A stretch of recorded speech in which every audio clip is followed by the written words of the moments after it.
yesterday I heard you guys talking when we were talking about all this cold air, and you said, well, if the planet's warming, how come it's so cold? So we thought we would answer that for you. So Arctic air is contained by the polar vortex. It keeps it up there in the Arctic. However, as the planet is warming, climate change has actually caused significant warming up into the Arctic. So as that warm air comes up into the Arctic, that weakens the polar vortex, that boundary, and it allows that cold air to move south. And that is why climate change, global planet warming, actually allows some parts of the country to be colder than usual. For today, that cold air goes all the way down to Texas. We've got snow showers, Great Lakes, some snow in the northern. There's something about this whole thing that just doesn't make any sense. So what's going on here? What's going on in Australia? Who are the paid actors? Who are they being paid by? And what's the ultimate objective here? The Jerusalem Post is now pushing a narrative saying that Iran was maybe involved in the Bondi Beach shooting. They say that Israeli authorities are investigating whether state actors, chiefly Iran, were involved in the mass shooting attack against Sydney's Jewish community at Bondi Beach on Sunday. A senior U.S. official told Fox News that if the Islamic Republic ordered the attack, then the U.S. would fully recognize Israel's right to strike Iran in response. People call me crazy for thinking events like this might be potentially false flags, right? They say, how can everything be a false flag?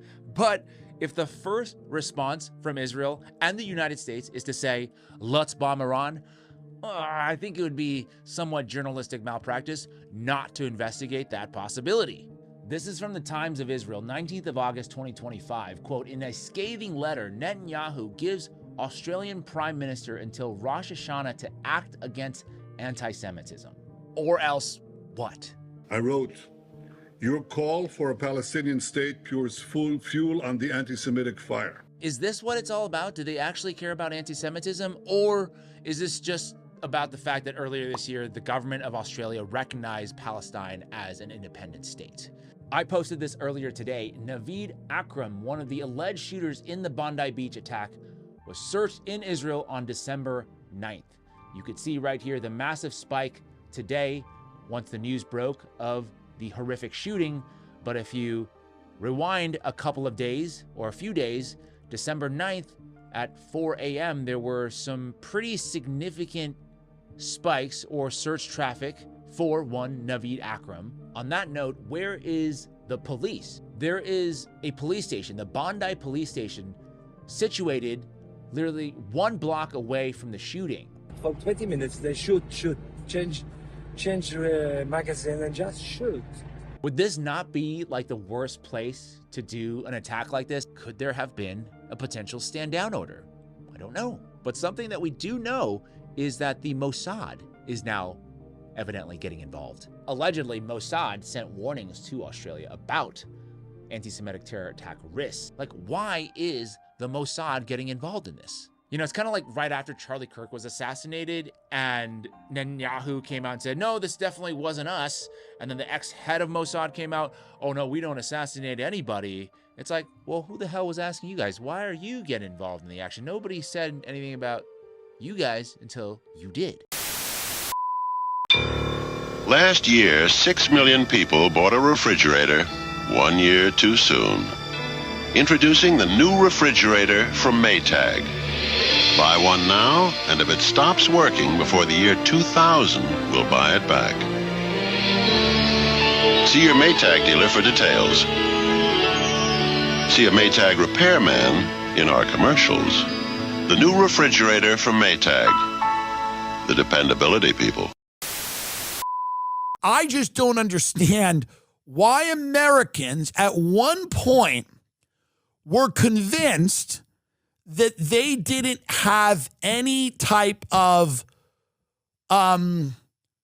claim on their country, on the jobs, on a share of the economic pie, and that all of that made them some type of racist or ethnocentrist or somebody that would. Is the goal here that Americans should compete with the entire world for jobs? Is that the point? is the point that Americans should compete with people from all over the world for jobs in their own country. That's one of the most psychotic things I've ever heard. And it would only make sense if you were part of the asset owning class that owned all of the things that are serviced by people that you are paying a lot less money to. This is our cold water pressure in the kitchen. This is where I fill up water for storage. Those are the things we have to fill up to flush the toilets. So you can see the sediment from the data center. Wow, and that's just from the water coming out of your faucet. Yeah. And this is what's in all the pipes. It's overwhelming because you really feel like you are up against this huge wall that you can't penetrate. There's nothing that you can do, and they don't care.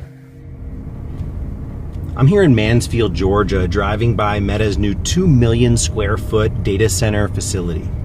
Facilities like this are being used to power things like ChatGPT and other AI tools that are becoming integrated into our daily life. Data centers, going to be a very hot item. This entire supercomputer is built to power Grok. We see data centers as the most exciting asset class. Meta is building a 2 gigawatt plus data center that is so large it would cover a significant part of Manhattan. But data centers come with big costs. From light and noise pollution to the environmental impacts to the potential rising costs of energy bills. These facilities put extraordinary demand on the power grid and require entirely new infrastructure. Oh my God. They should be responsible for that, not us. Search the internet for profits that Meta has made, Amazon, Microsoft. They can afford to pay for their own generation. Your house is here, and the data center is right there. It's less than 400 yards. Beverly and Jeff Morris bought their home an hour's drive from downtown Atlanta in 2016, but their roots in the community run much deeper. Being in the country has always just been my peace and my therapy. When we found this place, we decided that this was it. It was perfect. I was actually raised probably 5 miles from here. It felt like coming home. The data center that's now the Morris' next door neighbor happens to be owned by Meta, the company you know for Facebook and Instagram, but has also been breaking into artificial intelligence. They started construction on this data center campus in 2018. Definitely changed everything. They destroyed the environment, taken down all the trees across the road. Beautiful pines, beautiful forest. The light pollution is... We don't have to have a night light in the house. You can walk around the house at night and see everything. It's that bright.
Did you know that your iPhone takes invisible pictures every 5 seconds? We just discovered, which we already knew, that your phone, an iPhone specifically, takes an infrared picture of you with your Face ID every 5-ish seconds. And we looked at it through an infrared camera, and it's pretty wild. Let's show you. Okay, have your home screen. It's on the home screen. Not touching anything. No buttons.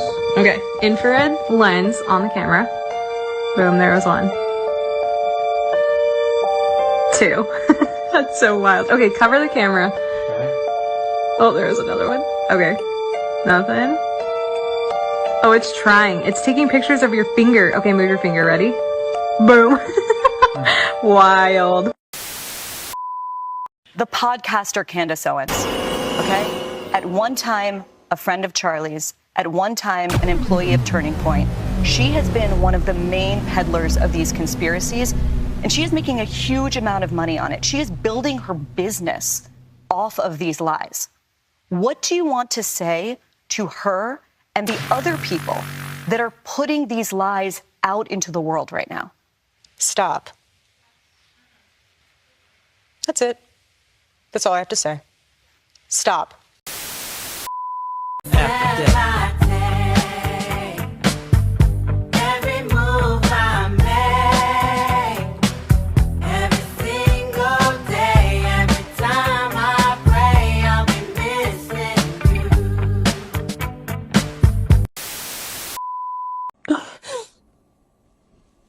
People don't understand how hard it is to be a professional widow. You don't understand how strenuous the tour schedule is.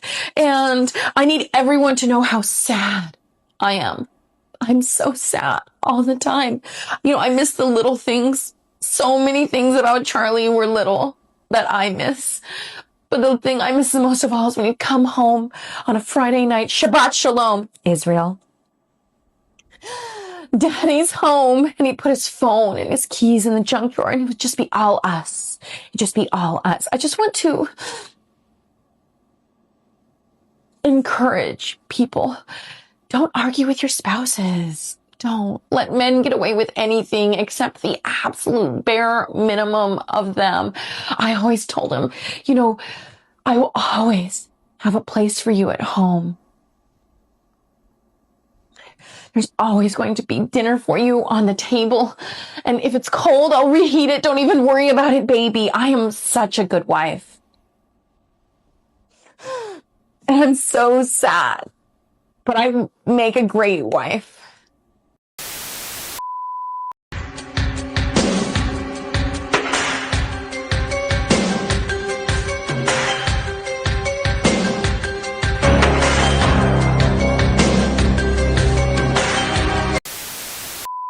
Impossível!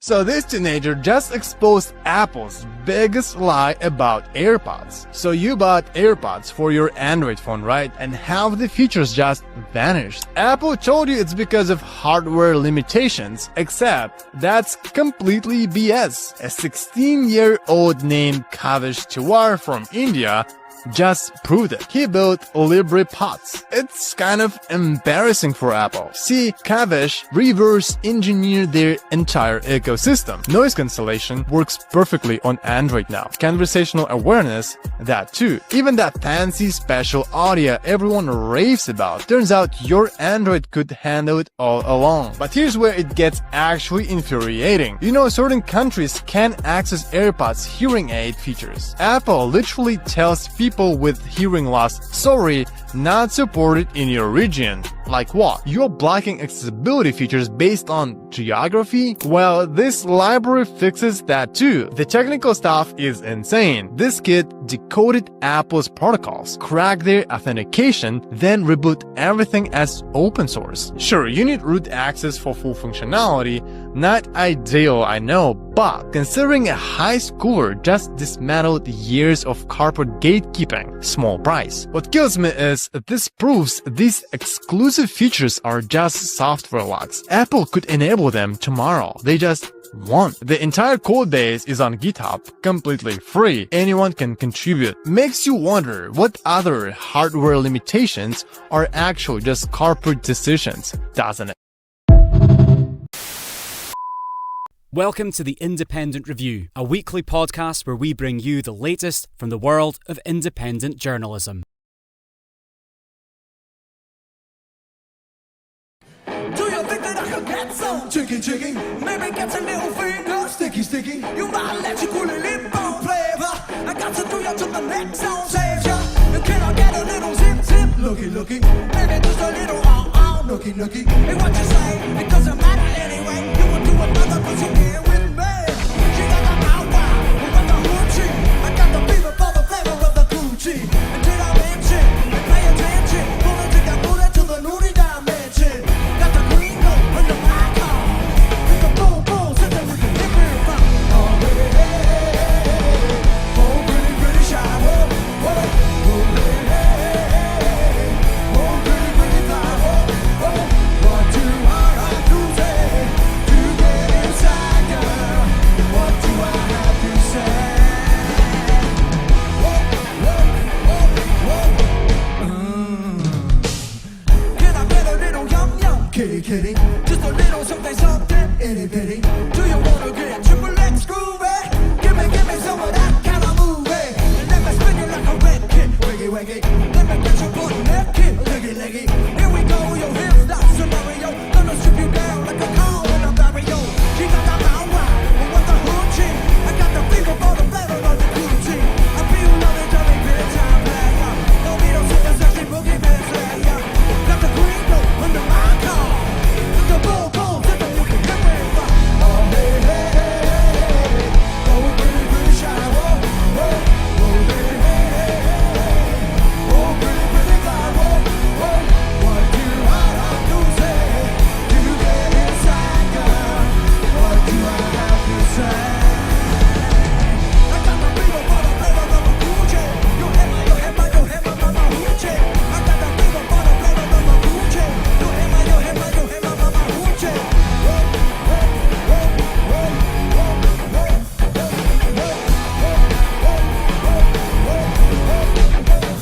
yeah!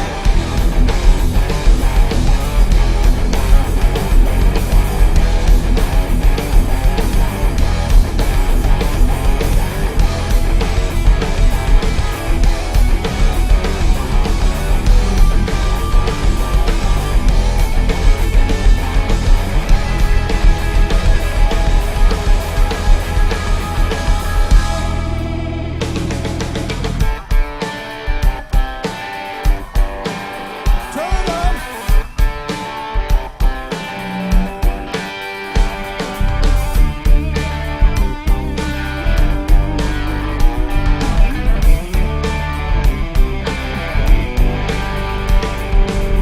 Do you think that I could get some chicky? Maybe get a little fake got sticky. You wanna suck it like a bong hit, whack it. You gotta be my first lady, Jackie. She got the power, with the hoochie. I got the fever for the flavor of the Gucci. We party hardy, and rock and roll. We drink Bacardi and smoke a bowl. I got your green roll under my car. I got the boom boom, so that you can hear real far. One, two, three, four. Oh, hey, hey, hey. Oh, pretty, pretty shy. Whoa, whoa. Oh, hey, hey, hey. Oh, pretty, pretty fly. Whoa, whoa.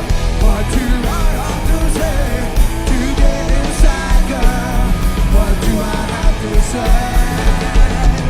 I got the fever for the flavor of a Gucci. You hit my mama hoochie. I got the fever for the flavor of a Gucci. You hit my mama hoochie. Whoa, whoa, whoa, whoa, whoa, whoa, whoa, whoa, whoa, whoa, whoa, yeah!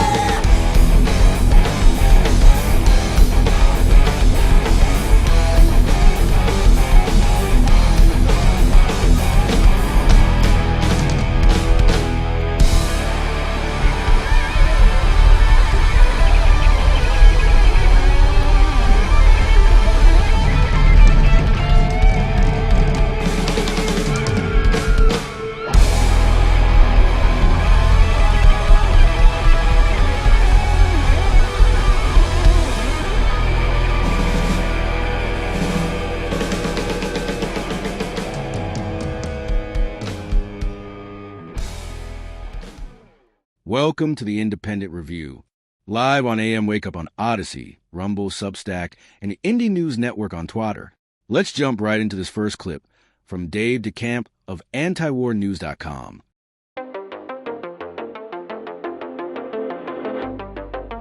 All right, the first story at the top of antiwar.com today. Trump declares a total blockade on Venezuelan tankers. So President Trump on Tuesday issued a post on Truth Social where he declared a total and complete blockade of all sanctioned oil tankers going into or out of Venezuela as he continues to take aggressive action against the country with the aim of ousting President Nicolas Maduro. So he said, quote, Venezuela is completely surrounded by the largest armada ever assembled in the history of South America. It will only get bigger, and the shock to them will be like nothing they have ever seen before, end quote. And this comes less than a week after U.S. forces boarded and seized a oil tanker carrying Venezuelan oil that Trump says they're planning to keep, or that they're probably going to keep, which means that they're going to steal the cargo. And President Trump said that the blockade, which under international law, a blockade is an act of war. If the U.S., not that there's a situation where the U.S. could end up in this scenario, but if there was anything similar ever declared against the United States, obviously this would be immediately treated as an act of war against the U.S. But anyway, so Trump said that the blockade would continue until Venezuela returns, that's the language that he used, its own oil and land to the U.S., making it clear that the Venezuela's vast oil resources is a primary motive for this whole operation that's happening here. But this is what Trump says. He actually says that Venezuela must give its oil and land to the U.S., and it's not exactly clear what he's talking about with the land, but this is what he said, quote, until such time as they return to the United States of America, all of the oil, land, and other assets they previously stole from us, end quote. And what he appears to be referring to when he talks about the oil is the nationalization of oil projects that was done by Hugo Chavez, Maduro's predecessor. And essentially what he did was he made foreign-run projects, oil projects. He forced them to be converted into joint ventures where the Venezuelan State Oil Company, the PDVSA, which was established back in the 1970s, but he made it so that the Venezuelan State Oil Company would hold a majority stake in these oil projects. And some Western oil companies accepted Chavez's terms and continued to operate in the country, including Chevron, the U.S. oil firm Chevron, which continues to operate in Venezuela today. The Trump allowed them to continue pumping oil in Venezuela. But other companies, most notably ExxonMobil, exited the country, rejected Chavez's terms, quit Venezuela, and sued the government in international arbitration over the expropriations. But the oil, they don't have a claim to the oil. If you look at what Exxon claims Venezuela owes it, it's money. They don't claim to own the oil. And again, when it comes to the land, there's just no idea what he's referring to there. And Trump also claimed that Maduro's government was a foreign terrorist organization, referring to his administration designating a non-existent cartel called the Cartel of the Suns as an FTO and claiming that Maduro is its leader. And we've gone over this a lot, but the term Cartel of the Suns or Cartel de los Soles was first used in the early 1990s to describe Venezuelan generals with sun insignias on their uniforms who were involved in cocaine trafficking. And at the time, they were actually working with the CIA. And today, the Cartel of the Suns is used to describe like an alleged network of Venezuelan officials involved in drug trafficking, but it doesn't exist as a real organization.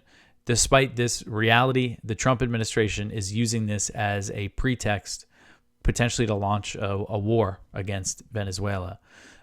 So now just Trump outright claiming that the government of Venezuela is a foreign terrorist organization. So all the pieces are here for a full-scale war. And this is a blockade on oil, and this could really harm civilian, ordinary. It's going to really hurt the Venezuelan economy even more. And it's just going to impact the people, the civilian population of Yemen is going to be, sorry, I mentioned Yemen. I'm just thinking about blockades. The population of Venezuela. This is always a result of sanctions and blockades. Is the civilians, the ordinary people, suffer. And in his post, this is, there's just so much BS that's getting thrown at us here as they're cooking up this war. And it's just so easy. It's just so transparent. So in his post, Trump also accused the Venezuelan government of sending illegal aliens and criminals into the U.S. during the Biden administration.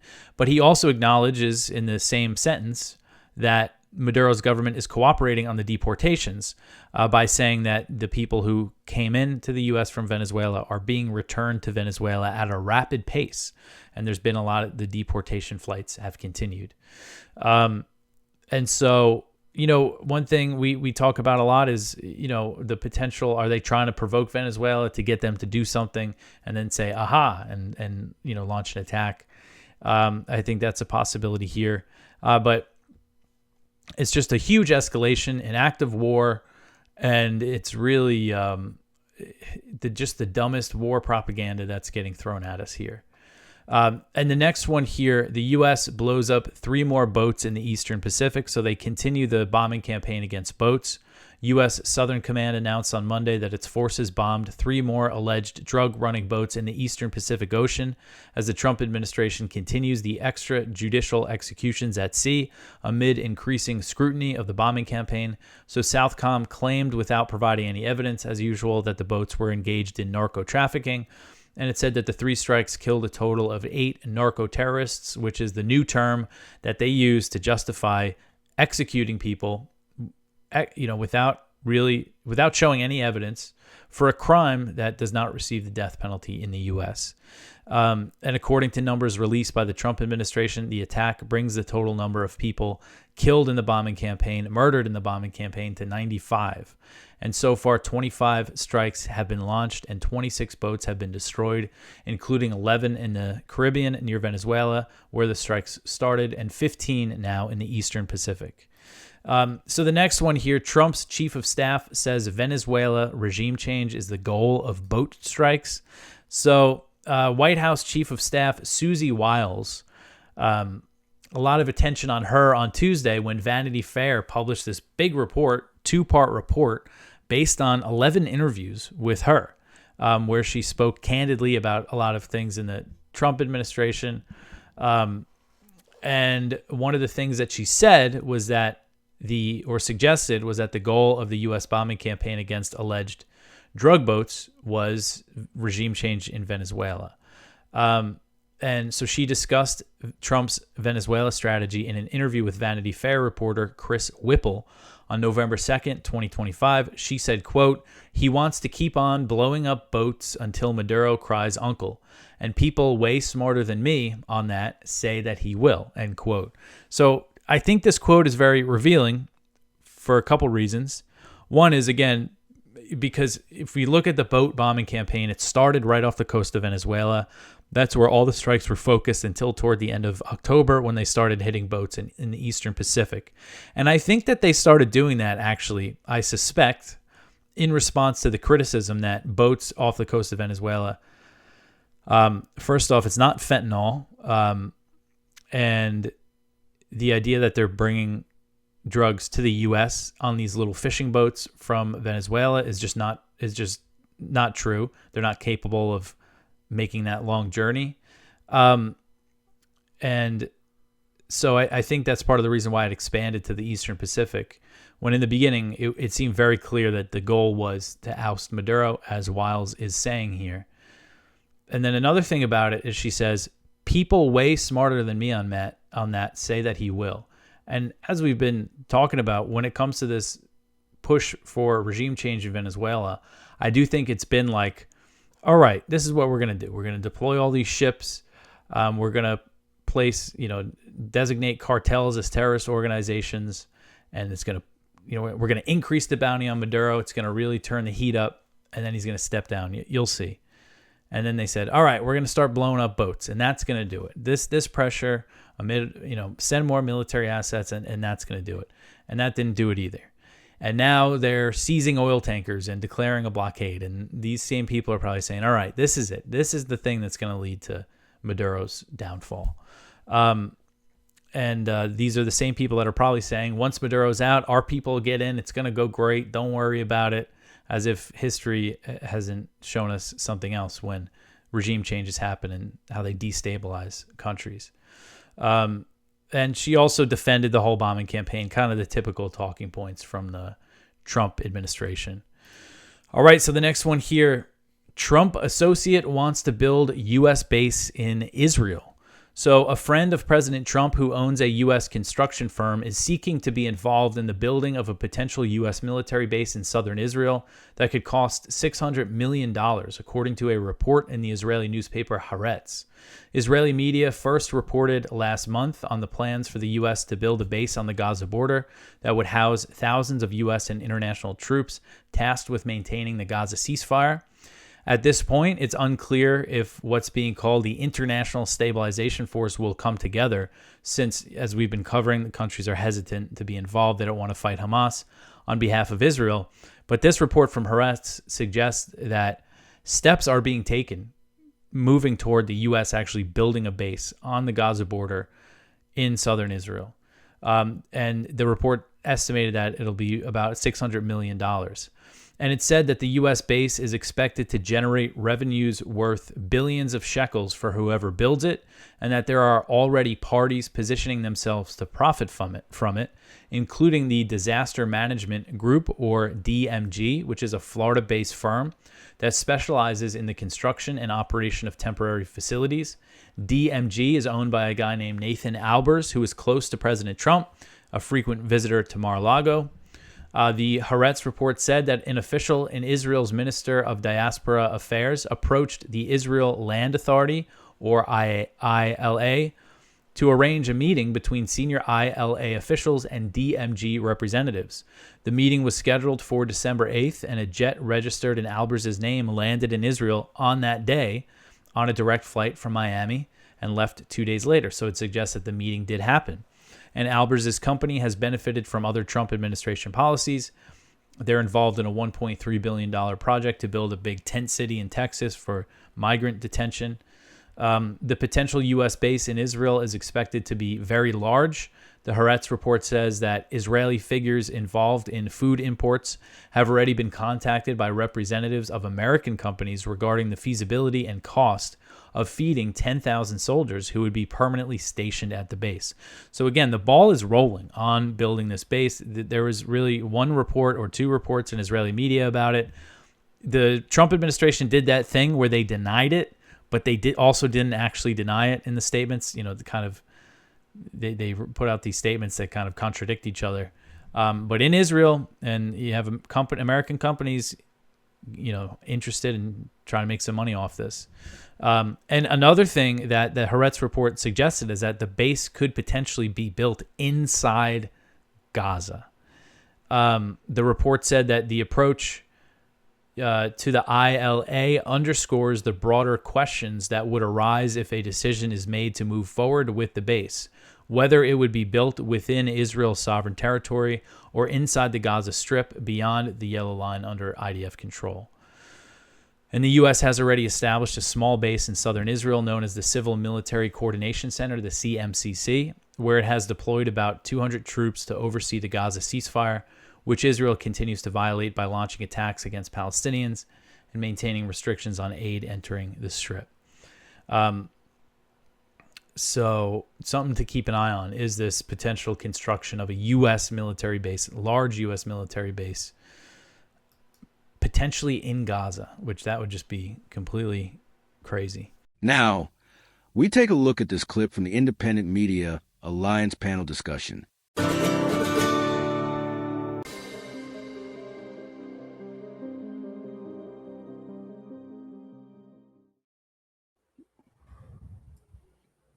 Okay.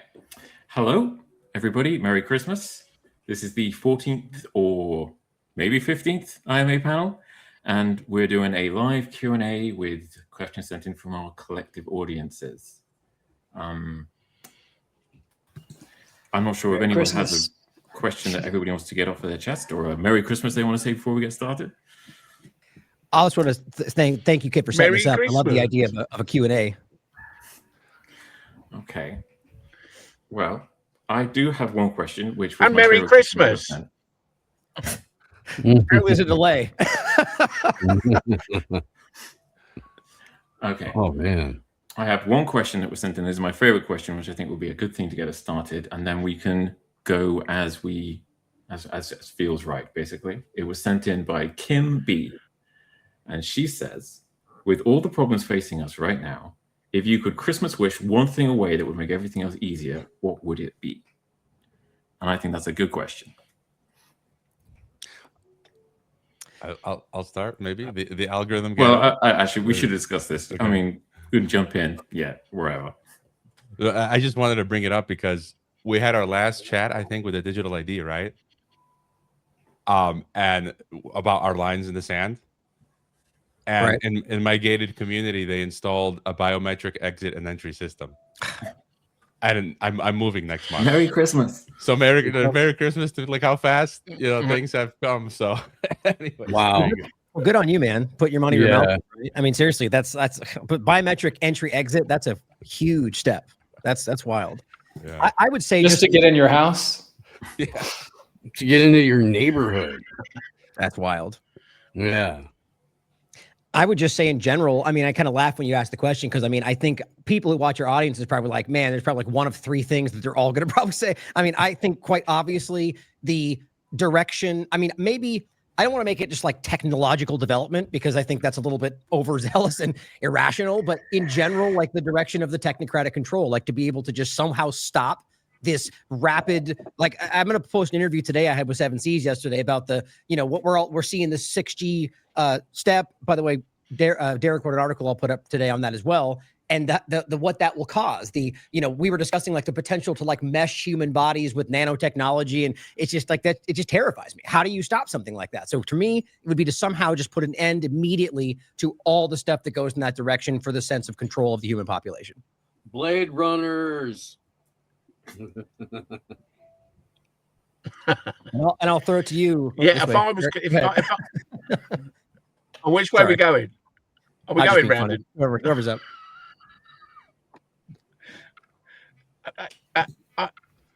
I would, if I had a magic wand and I could wish the world was a better place and it would happen, mine would be just to get for people to lose their belief in the legitimacy of political authority. If they could just get over that hurdle, and if they could just realize that they're responsible for everything, that would be great. And I think we could start moving in a better direction then. I take mine back. I want yours. I'll add one to this. Well, I love what Ian just said there. I would just say, if there's one thing I could wish away, it would be, I guess, coming from the other direction, the apathy that I tend to see about all the things that all of us talk all the time. Like, for example, like most people aren't going to switch neighborhoods if biometric entry exit happens. They're just going to go along with it. Most people aren't opting out of the facial recognition at the airports, et cetera. We could go on and on. I wish I could wish away all that apathy and see, more of a fire lit under people's butts and get them to some sort of action. I don't know what action, protesting the streets, et cetera. I know there's some of that, but at least just more movement, more concern, like verbally being expressed. Like, I mean, as far as I'm concerned, if in a more perfect world, there would be businesses and individuals and people plastering it everywhere. Like how we used to love to change our profile pic for the latest trend of whatever, no digital ID, businesses putting up, we're not going to implement digital ID. We're not going to require biometrics. Just like, get rid of the apathy and bring in more open resistance and vocal resistance. I would have the magic wand waved to go back in time and make sure that each and every current tech nerd and oligarch that hates humanity and wants to imprison and enslaves us got to kiss a girl when they were 15. And maybe this inevitable dystopic hellscape would be avoided altogether. Because they'd be like, I actually had a legitimate human interaction before I could purchase one, I think I have a different outlook on humanity.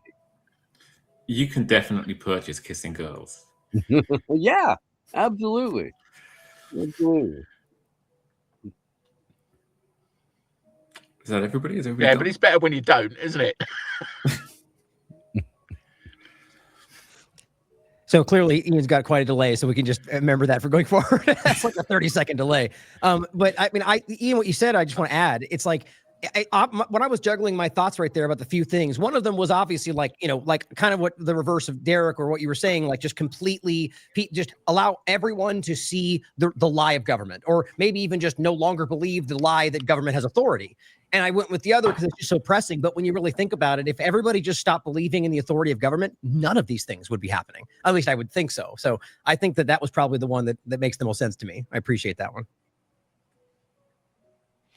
Yeah, I think we hit the trifecta, and everyone brought up the good points. Like in Mexico right now, here next month, they're making the announcement we're going to have 3 to 6 months to register our Mexican digital ID. First, go and get it, and then go to our mobile SIM provider and register it. If you don't, your SIM will be shut off. Now, here comes into what you guys just mentioned. If enough people in Mexico, just like last time, do not do it, then it doesn't happen.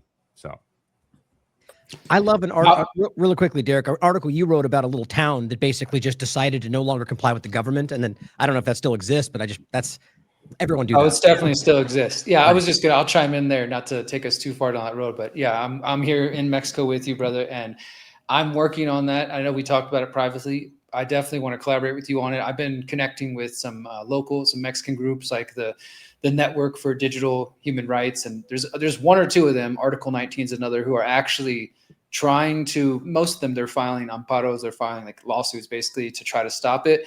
But even like just getting more pamphlets, more flyers in Spanish, and putting them out in public places, because I think they will have trouble rolling it around all of Mexico. Mexico City is screwed. Like they're going to do it there for sure. But the small towns up in the mountains, I think it'll be much longer for that to actually happen if it ever does. But again, back to like awareness. I just think that most people, especially the young generation, like for example, there was the protests in Mexico. There's protests of Gen Z protests all around the world that I know we all have questions about. But I haven't seen a single one of them that's focused on digital IDs or biometrics. They're talking about corruption and other things, but there's not in the younger generation an awareness about why they should even be concerned about digital IDs and biometrics. So that's something that I'm trying to work on here in Mexico, is getting more information in Spanish and just trying to reach out to people and find those who actually give a shit so we can do something about it, because I refuse to accept it. And I'd just like to give a shout out for an event tomorrow in the UK, in London, outside BBC, which is W1A11, I think. No, that's not right. But it's if you look at massnoncompliance.com, the details are on there. And it's a protest that I'm attending, and I don't normally attend protests, precisely because it is not a protest against the government.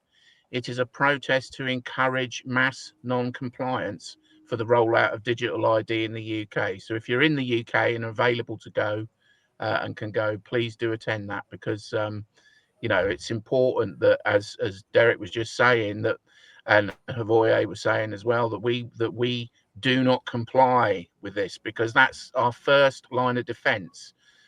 If we don't comply, that should hopefully give us enough time to then pursue the other means of resistance, such as lawful challenges and legal challenges and so forth, because they take time. But here in the UK, certainly the plan is to pretty much have us all subject to digital ID by December 2027. So we haven't got a lot of time, and the government's got a massive majority. And despite the fact that many millions of people have voiced their concerns, the government doesn't have to pay any attention to that because it's got such a massive majority.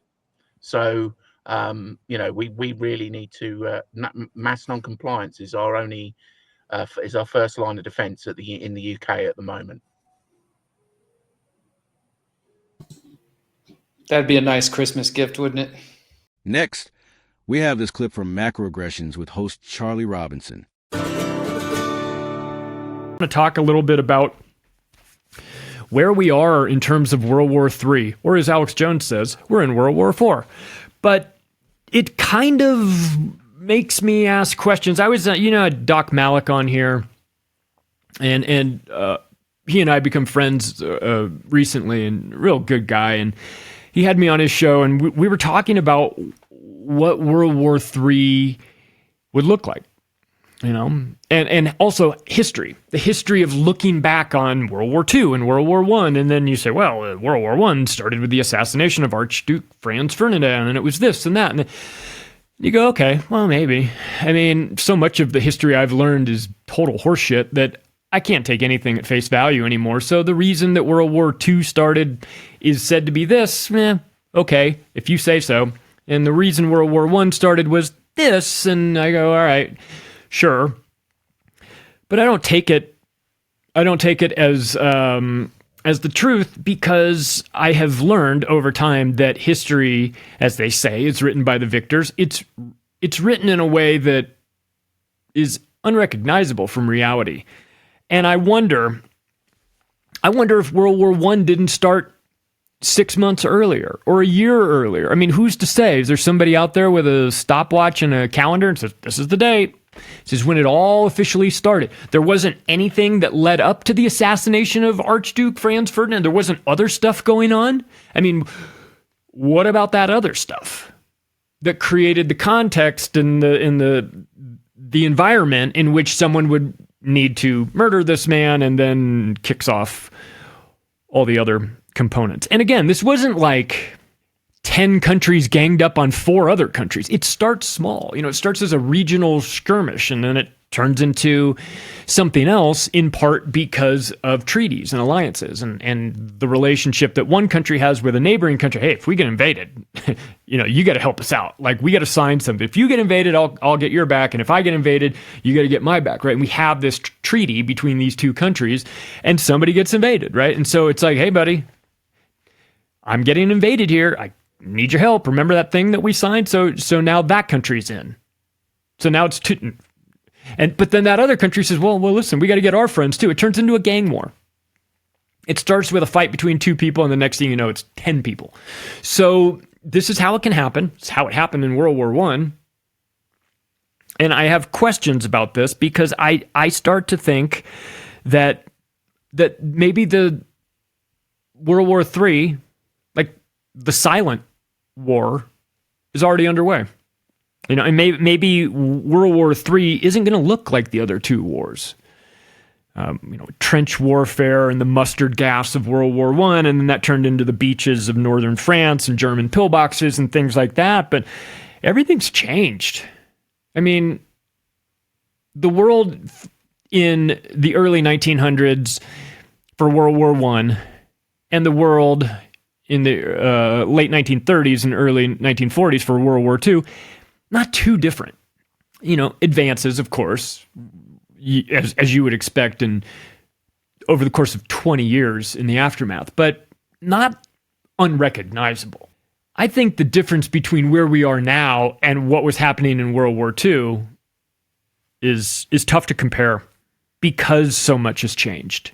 Because the new battlefield, and we're taught, it used to be that the Confederates lined up on one side and the Union, and they marched towards each other. One side's wearing red costumes, and which is not great for, camouflage, and they march towards you. And then warfare kind of evolves. And then in World War I, you have trench warfare and you have mustard gas, and that really kind of depended on which direction the wind was blowing as to who died. And that was a whole thing. And then World War II, you have these different versions of war using the new equipment that's available and fighting a war differently. Now, where we are, I mean, what we've seen on the battlefield, the actual battlefield in Ukraine, is a new hybrid type of warfare with drones involved, and it's man versus machine. It used to be man versus man, and now it's a guy in a underground bunker 2,000 miles away flying drones that are killing people in Ukraine. So the technology has changed, obviously. But I want to talk a little bit. This episode, we're going to get into the hidden world war that I think might have already started. Some of the new tactics, the new modern warfare arsenal, for lack of a better word. A lot of it's psychological. And the war symptoms, there's... You know you're in a war because the newspaper declares it and then you're in it. But what if they didn't declare it and you just looked around like you were an investigator or an actual doctor and you were looking at the symptom, you were saying, based on what I'm seeing here, it leads me to believe that maybe we're already in a war. So we'll talk a little bit about that. We'll talk about some of the war perspectives and we'll wrap up with the new faces of war. And you'll recognize them, unfortunately. They're super dangerous. But if you're waiting for a little man with a half mustache to come out and weaponize and whip people into a frenzy, it's going to be different this time. He'll be online. He won't be in front of crowds, goose stepping and Roman saluting. He'll be in digital format somewhere. And this new form of warfare is psychological and not physical, not so much physical. It's look, the point, of course, is always control, global control. The tactics haven't really changed all that much, but you get into the Zbigniew Brzezinski quote where he talks about how the difference between controlling and killing 1 million people and how it's changed and how easy it is to do that these days. And of course, psychological control works. It sometimes works better than physical control. Physical control, you realize you're being controlled. Psychological control is more devious because you don't know if it's your own thoughts in your head or somebody else that's put them there. And nobody likes to think that they're being controlled. It's a sign of weakness. If you're physically in a jail, you're being controlled. There's not much you can do about it. It's obvious for everybody to see. But if you're being psychologically controlled, that's a little bit more difficult to put your fingers on because it doesn't leave fingerprints, so to speak. We'll get into that, though, because maybe it does over time. Manipulation is the goal, of course. It's always they're trying to manipulate you into feeling a certain way about an enemy or feel a certain way about a person, making them an enemy. And then once they're an enemy, turning them into an animal, turning the Japanese into monkeys, turning the Goyim into insects, or whatever it is you need to do to convince decent people who wouldn't normally pull the trigger. You have to convince them to do that. They had problems in World War I because soldiers didn't want to shoot. They were shooting over the heads of people. They didn't want to kill people. So they were being forced, they were the lieutenants with sticks holding their guns down so that they wouldn't shoot over people's heads. We don't want to kill people unless those people are trying to kill us. Then it's a different story, right? Then all bets are off. But you've got to manipulate people into this position in the first place. You've got to get them, think about the aftermath of 9/11. Prime example of how you can use psychological manipulation to convince a bunch of people that 19 Arab hijackers with box cutters did this. They didn't. It's a fabricated story, but it's used to manipulate you and psychologically control you not to go to war. You're not necessarily going to go to war, or maybe there's the random Pat Tillman of the crew, but you have the at least desire for your nation to go to war. You have the support of the public, and that's important. They'll do it anyway. If they want to go to war, they'll go to war anyway. But it's way easier if the public supports it. So how do you get the public to support it? You have to manipulate them. You have to manipulate them. You have to say, we were attacked. We're just good guys here. And these bad guys came out of nowhere and attacked us for no reason at all. And then the general public goes, well, holy shit, we've got to do something about that. And you go, yeah, we're going to go get them. And they say, yeah, go get them. And you go, we will. We'll go get them in Iraq, and we'll get them in Afghanistan. We'll get them in Syria. We'll get them all over. We'll get them wherever they are. And you'll find people that will say, good, do what you need to do. Remember that in the aftermath of 9/11, they were like, we can do it. We can go and get the bad guys, but we're going to need to take the gloves off. Is that okay? That was basically the sales pitch to the American public. Hey, we know who did this, 9/11. We know where they are. We know they're hiding, and we can get them. But, in order to get them, we're going to have to violate some of these rules and some of this stuff that says we can't do X, Y, and Z. We're going to need to do it. Is that okay? You know what the answer was? Do what you need to do. That was the sentiment in the general public in 2001. Now, we take a look at this clip from a new show from Scott Armstrong. So, okay, let's go over here. And this is not sure if we're going to watch the whole thing, but this is a fun video that I saw called How to Disable a Robot Dog If It Attacks You. So kudos to this channel, Hoog. They got 1.2 million views on this about 8 months ago. In fact, I think we played this on Grand Theft World, but let's watch a little bit of this training video about how to disable a robot dog if it attacks you. Rogue autonomous weapons are caused by misaligned artificial intelligence. They are like ordinary weapons, only many times more powerful. They are highly intelligent and are difficult to outrun. They can navigate complex terrain. They can track and identify targets using thermal imaging and facial recognition. These are the three dangers. Surveillance. They gather valuable intel. Sabotage. They destroy vital infrastructure. Strikes. They can be deadly dangerous. You can protect yourself and your family. Later on, we shall show you what steps to take. To accomplish their objectives, There you go. See, he was shooting at it with a AR-15, but is this leading you down in the wrong path? I guarantee that's one of their primary focuses in research and development. Is they're like, number one on the list, guys, make sure that it can withstand 308, 5.56, 30-06. We're going to call it the Charlie Kirk model. This one can withstand a 30-06. There will be no exit wound in this robot. That's the goal. Can be deployed by air using vampire drones. They can be equipped with mobility features. Hold on. We can't skip over that. Vampire drones dropping off the robot dogs, folks. On, we shall show you what steps to take. To accomplish their objectives, they can be deployed by air using vampire drones. They can be equipped with mobility features like a robotic arm or outfitted with one of these weapon systems: an assault rifle, a sniper rifle, an anti-tank rocket launcher, or a flamethrower.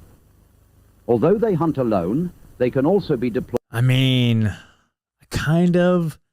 We got to figure out how to jailbreak and make it so that these things are 100% friendly. How do we do that, you guys? How do I get a robot dog with a flamethrower? I mean, that does sound awesome.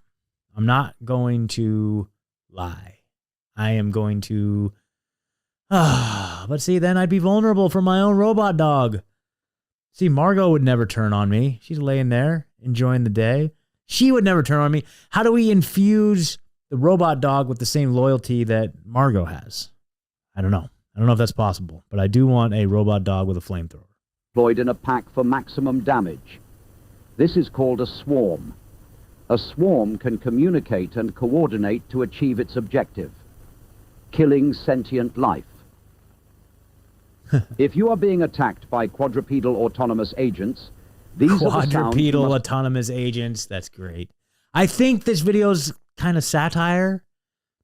I think. I mean, I already get that sense. But well done. Well done. Recognize.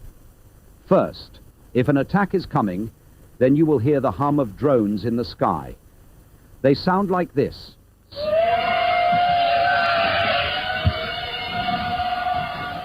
Next, kind of. Their mechanical movements and operating sounds. Although quiet when alone, if a swarm is on the move, they sound like this. Okay, this is definitely comedy satire, but I'm here for it. You may also hear the swarm communicate, like this.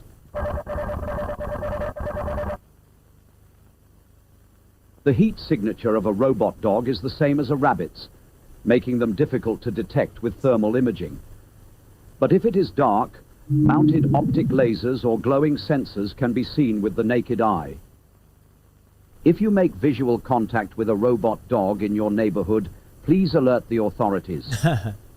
Anytime robot dogs... See, that's the problem, though, is that what we're trying to defend against is a situation where the robot dog is being deployed by the authorities. There's no more authorities. You are your own authority, and that's actually true in any given moment of any given day.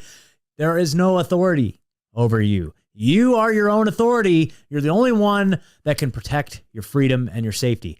No government will ever give a crap about your freedom or safety. Ever. That's on you. And that's why we're here having this conversation. If a robot dog comes to your neighborhood, there's no authority. At that point, if there are robot dogs showing up at your house, there's no more authority. That's when people are... That's the moment where people will realize, maybe for the first time, that they are their own authority, their only authority, besides God. There's God and then me. There's no robot dog between me and my authority. There's no government between me and my authority, okay? I get my life energy from God, and I give thanks to God every day for everything. And it's like, that's my authority. That's it. And I'm not just LARPing when I say that. There's no robot dog that's going to stand between me and my authority. I'm just saying, when the robot dogs are at your door, the authority's gone. There's no more authority, okay? Or the perceived authority, I should say. People will wake up in that moment and be like, oh, crap. I'm the only one that can save me. I just hope that people adopt that mentality before the robot dogs get to their doorstep. Are identified. Warnings of the attack will be broadcast through a text message, warning and sound. Yeah, right. There's not going to be warning or sound. When you hear any of these sounds, you and your family must take action at once. Do not stay out of doors. If you are caught out in the open, remember the acronym, Race Cars Travel Fast. Run, cover, trap, fight. If running funny. Is possible... That's great. Hey, comedic tool user right there. The acronym that they tell you to remember, the acronym is longer and more complicated than what the words actually mean in the acronym that's trying to get you to remember. Put out in the open. That's hilarious. Remember the acronym, Race Cars Travel Fast. Run. Which is like race cars travel fast. That's just funny. Cover, trap, fight. It'd be a lot easier to remember run, cover, trap, fight. Race cars travel fast. Anyway, maybe, I don't know. If running is possible, always choose this option first. Remember to stay low. Break visual contact with cameras or sensors and maintain your distance until you reach cover. When looking for cover, remember the acronym, Stop My Hat, Thanks. Staircases, moving surfaces, holes, and thin places. What was it? Cover, stop my hat, thanks. That's so funny. Staircases, moving surfaces, holes, and thin places. Staircases or ramps can be difficult to climb. Stack various objects on them to make it even more difficult. If the robot dog does not come with an arm, use elevators. If it does, avoid them.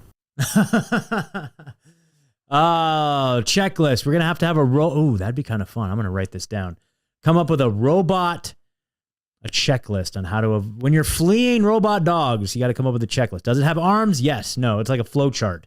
Does it have arms? Okay. We're going to do a checklist for escaping robot.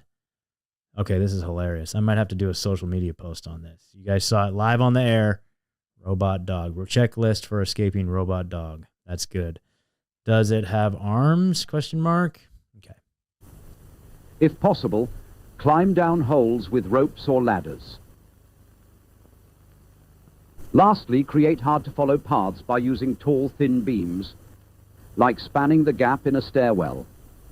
A robot dog's leg width is 500 millimeters. Look for objects with a width of at most 400 millimeters.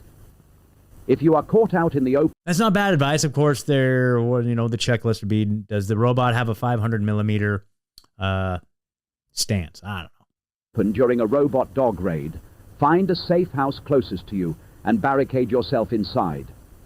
Once secured, you might be shut in there for days.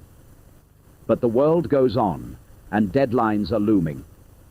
But you're away from your desk with no options except to risk your neck. If only you had access to your computer with all your project files.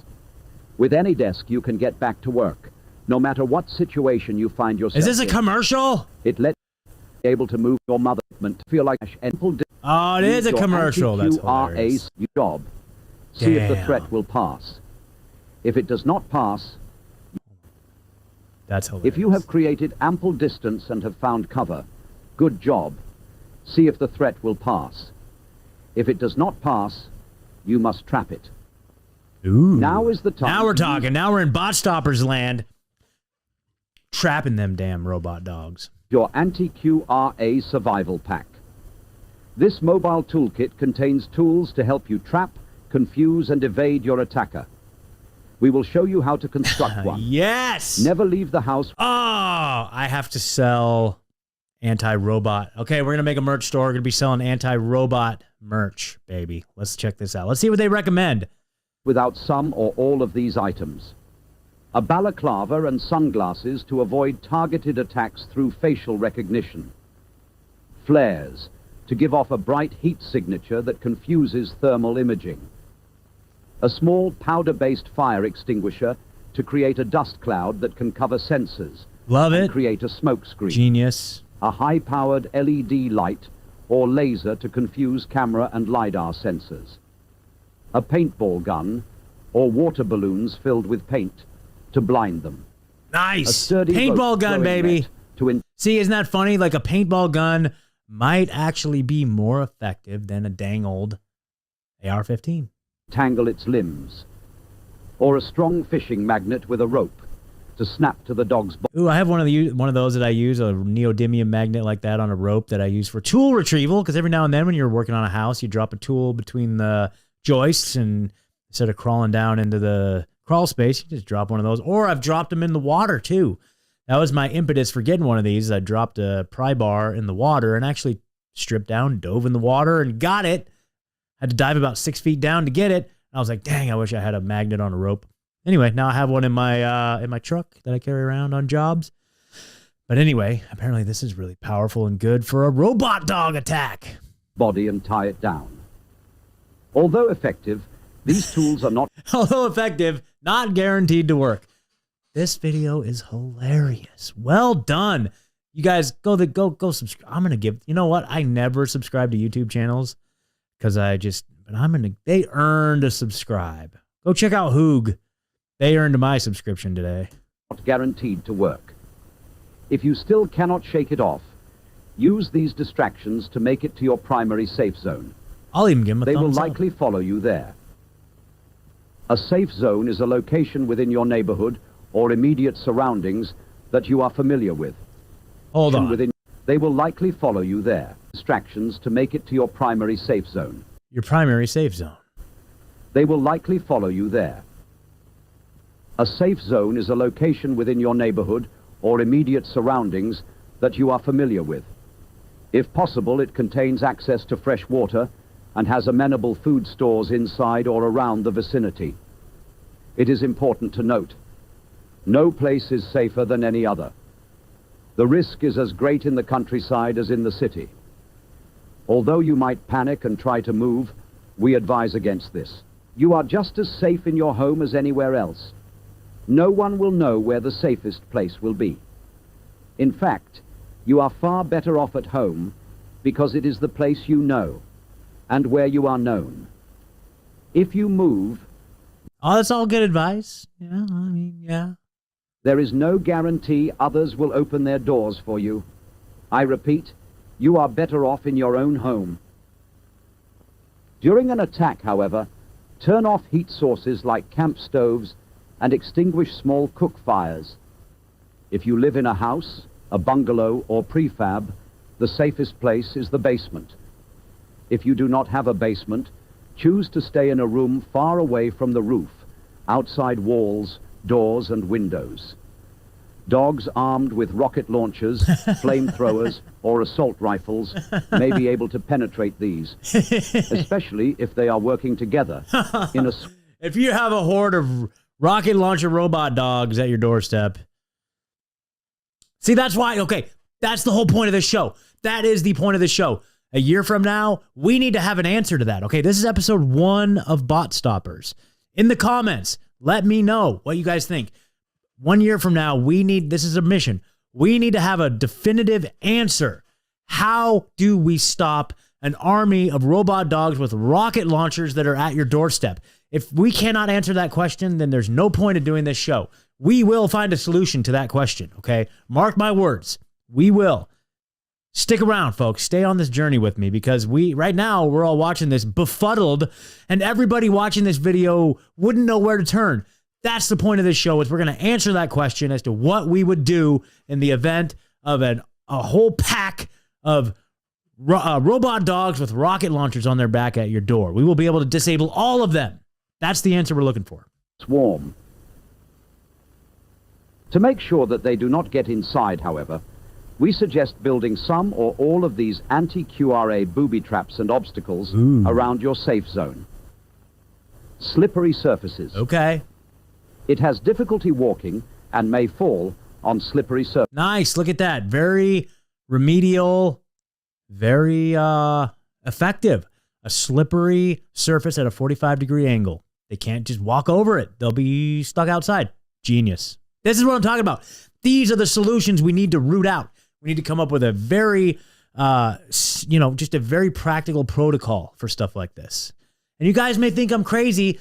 This video is satire. It's so good. The genius behind this video is you can tell it's kind of tongue-in-cheek and a little bit, it's like just 1 degree outside of reality. That's the genius of it, is that it is satirical, you can kind of tell, but it's almost indistinguishable from a very, very serious video. That's why, I mean, this speaks to me on a very deeply profound level as a appreciator of comedy and this topic in general. This is great. Surfaces. Smooth materials like metal roofing sheets or plywood covered with a plastic tarp will work for this. Erect these at an angle, facing away from your safe zone, around major entry points. Make them slippery by using lubricants, oils, fats, or grease. Even sand or dust can work for this. Cords. It cannot detect cords until it's too late. Okay, yeah, that's a bold claim, but okay. Place these strategically around your safe zone in a loose nest to entangle limbs or tied between 2 stakes as a tripwire. Tripwires. Now we're talking tripwires, baby. Short, unstable objects. It may not automatically avoid unstable objects that are less than 30 centimeters above the ground and may fall by stepping on such objects. Okay, I like it. I like it. Now we're talking, folks. This is what Bot Stoppers is all about right here, baby. Fill the perimeter of your hideout with plenty of trip hazards like sticks, wires, and other trash. Mirrors. Transparent, mirrored, or very bright surfaces can confuse its camera and LiDAR sensors. Place these around entryways to hide them. Moving surfaces. Moving surfaces such as escalators, walkways, vehicles, and boats can disrupt its walking system. Moats or pits. If your safe zone allows you to dig a deep moat or pit around it, do so. Ensure the walls are straight. There you go. We need to build a moat, folks. At least 2 meters deep. I should offer a moat digging service. That'll be for all of the premium subscribers. You get a discount. All the premium Substack subscribers, you get a discount on Scotty's moat digging service. And over 1 meter wide. They can jump up to 1.5 times its body length. A chain link fence. Although it could be cut, melted, or blown up, a chain link fence could slow down a swarm considerably. If none of these deterrents have worked, you cannot escape and are in immediate danger, move to the final step. Fighting it should be an absolute last resort. That's a good point. Okay. So a lot of these things that I've been tossing around in my head in relation to the show Bot Stoppers all involve this final stage of fight. Okay. What are we going to do when we actually have to have a physical confrontation with one of these things? Okay. So that's great. Back it up a little bit. How do we stop them before we get to the point where we have to fight them? If you do not have a gun, get behind it, then quickly grab the handle underneath and yank it forward to disable the battery. Exercise utmost caution. I mean, is that really? I mean, this is just one model theoretically. So we'll do deep dives into each model, figure out how they work and how to disable them. We'll do a whole series on that. Keep your hands away from the joints. They will crush your fingers if you are not careful. Alternatively, find the motor lockout button located behind the robot and press it. This will physically disconnect the motors, rendering the robot inactive. Okay, we'll find all the dead man switches on all these damn things too. If you are unable to get that close, grab a long, blunt object like a sledgehammer. We'll sell sledgehammers too, baby. And wish yourself luck. If you have access to a gun, aim for its battery pack. Do this with caution. If ion batteries are pierced, they can start a self-oxidizing fire that is very hard to extinguish. As the battery packs on military-grade QRAs are armored, this may not always work. See what I'm saying?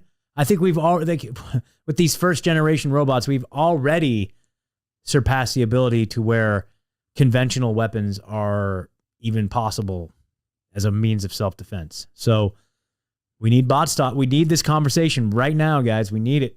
In this case, target its other weak spots, including sensors, joints, and motors. However, the likelihood of having to fight a robot dog can be greatly reduced by choosing your hideout location carefully. Stay hidden. Avoid movement during peak patrol periods. Peak patrol periods. If you have followed all of the steps in this video, you could manage to survive for a long period of time. Well done, Hoog. Bravo. That was good. That was good. And I'm going to leave it right there for today, you guys. So that was a fantastic first episode. I'm very excited about it. Please share your friends. Let people know Scotty Boy's got a new show in town, and it's pretty awesome. Next, we have this clip from Ryan Cristian and his interview with 7Cs. How are you today, brother? I am excellent, man. How about yourself? Not bad, as always, things considered, the craziness of the world. It's hard, but definitely, as I always point out, I think why this is so crazy is because I really do see positive change in the sense of awareness of, like a consciousness shift happening that every day I see it more clearly, and I've said that before, but I really do think that it's worth noting, as crazy as it feels, that I think it's because people are starting to see it all, and that's kind of what we're going to get into a little bit today, Absolutely. Let's start off. Well, if there's anything you want to start with, because it's been a minute since we touched base with, anything you want to shout out for people, let them know who you are, and then we can jump into one point that I want to start with. Yeah, for sure. To kind of back up your point, like I think like in this post-COVID realm, especially since the Trump administration has kind of taken office this year, and seeing like the blatant cover up of like the Epstein stuff and the drastic pushing of like this technological, fascistic almost state that seems to be sort of lining itself up. I think people are more prone to like step outside of their like, willing to suspend their disbelief and realize that, if they're lying about this, then what else could they be lying about? And they seem to be more apt to look at the information and stuff that even a couple of years ago was like way too wild and outside of the fray to be considered. Yeah, you can't, this conversation, you have to include anybody having it, what Israel did, whatever your thoughts are on what they did or how they did it or whatever is justified, which obviously, if you know my opinion on it, that action tore apart the Overton window. Yeah. But it's not just that, is my point. There's so many other these kind of moments that we've had. But really, I think that was sort of the last straw. Like that blew open that conversation that then opened all these other doors. And we were already kind of going through that with COVID-19, right? Where wasn't a partisan thing as much as there were clearly slants. You can look back and see that, people were grappling with something that really had nothing to do with politics that was being used to force us into these boxes, and it just didn't get put away. People are like, well, that's a big deal, and what else should we question? So it's fantastic to see. And so this point in regard to Massey and the current administration, it's an interesting development. You touched on the Epstein files and how, I mean, it's quite obvious to, I think, people from a nonpartisan perspective that, and especially longer than just this administration, that this is a bipartisan issue. And clearly the actions they've taken is embarrassing. Like, that's why I'm of the mind, one of the many points that most conservatives are quite vocally at this point, not team sport Republicans. They'll always be on the team side, but the conservatives are going, there's something wrong right now, you know, and maybe still have hope for the team or Trump even, but still recognize the problem, but that they've absolutely made it clear that they're trying to cover this up. You can't go hoax. It's real. There's no more. Here's some more. It's not, you know, it's a Democrat lie. Now it's a hoax again, like without just making a fool out of yourself, you know? And so this isn't really about the Epstein files. I mean, it might be, you can decide. You might've seen this clip going around. Massey's in a podcast, an interview, and he lets the cat out of the bag. And it seems like he thought about it for a second, because there are going to be repercussions, and made it clear that Kash Patel's office reached out to him and basically threatened, strong-armed him. Said, if you want to play hardball, then we're going to start investigating you for fraud. Like, just out of the gate. So let's watch the clip, and then we can discuss the many implications for a statement like that. And I just think it's interesting to set this table with the kind of just, I mean, this is what I think the government and the left or right has always been, but there's something uniquely blatant and clumsy about the Trump administration. Yeah. Also, I'm going to say this here on camera because it's important. One of Kash Patel's staff threatened my staff with a criminal investigation if we didn't straighten up and play ball. I was going to ask you about that, but since you brought it up, and I didn't, I'm bringing it up. Okay, you brought it up. And so, like a criminal investigation having nothing to do. He said it was going to be a fraud. We're going to investigate one of your staff for fraud. Right. And he told another one of my staff this. If you guys don't straighten up, you know, if you want to play hardball, if this is how you want to play it or something like that, this member of your staff is going to get criminally investigated for fraud. A very specific threat. Very interesting. Yeah. So what are your thoughts on that? So, you know, anybody that's kind of followed me knows that I also have a little bit of contention for Massey. You know, first and foremost, just because his willingness to participate within, you know, a system that I think is wholly broken and, you know, not able to be fixed. And it, you know, it seems like when it comes to the Epstein release, like figures like him and Marjorie Taylor Greene seem to have become like the leading controlled disclosures, because as far as I know, everything that they've released, like independent investigators, they were on top of that and had that info years ago. Right.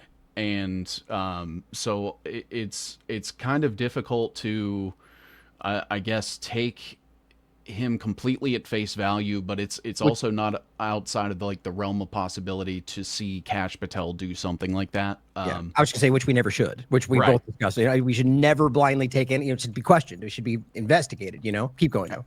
Absolutely. You know, just seeing how sort of thin-skinned both him and Dan Bongino are. It almost seems like they're like an emotional reactionary, just kind of sort of carrying forward the things that made them successful in podcasting, tugging on people's heartstrings and things like that. And, you know, just the fact that Kash Patel is also, you know, he's in bed with that girl from PragerU and, you know, the obviously like Israeli involvement there, and the fact that Kash Patel has completely 180'd from what he was saying before he got in office to now. And it kind of just seems like this mask off moment where now we're just allowed to celebrate how corrupt our government is, as long as they're going after the ones that, you know, we don't like.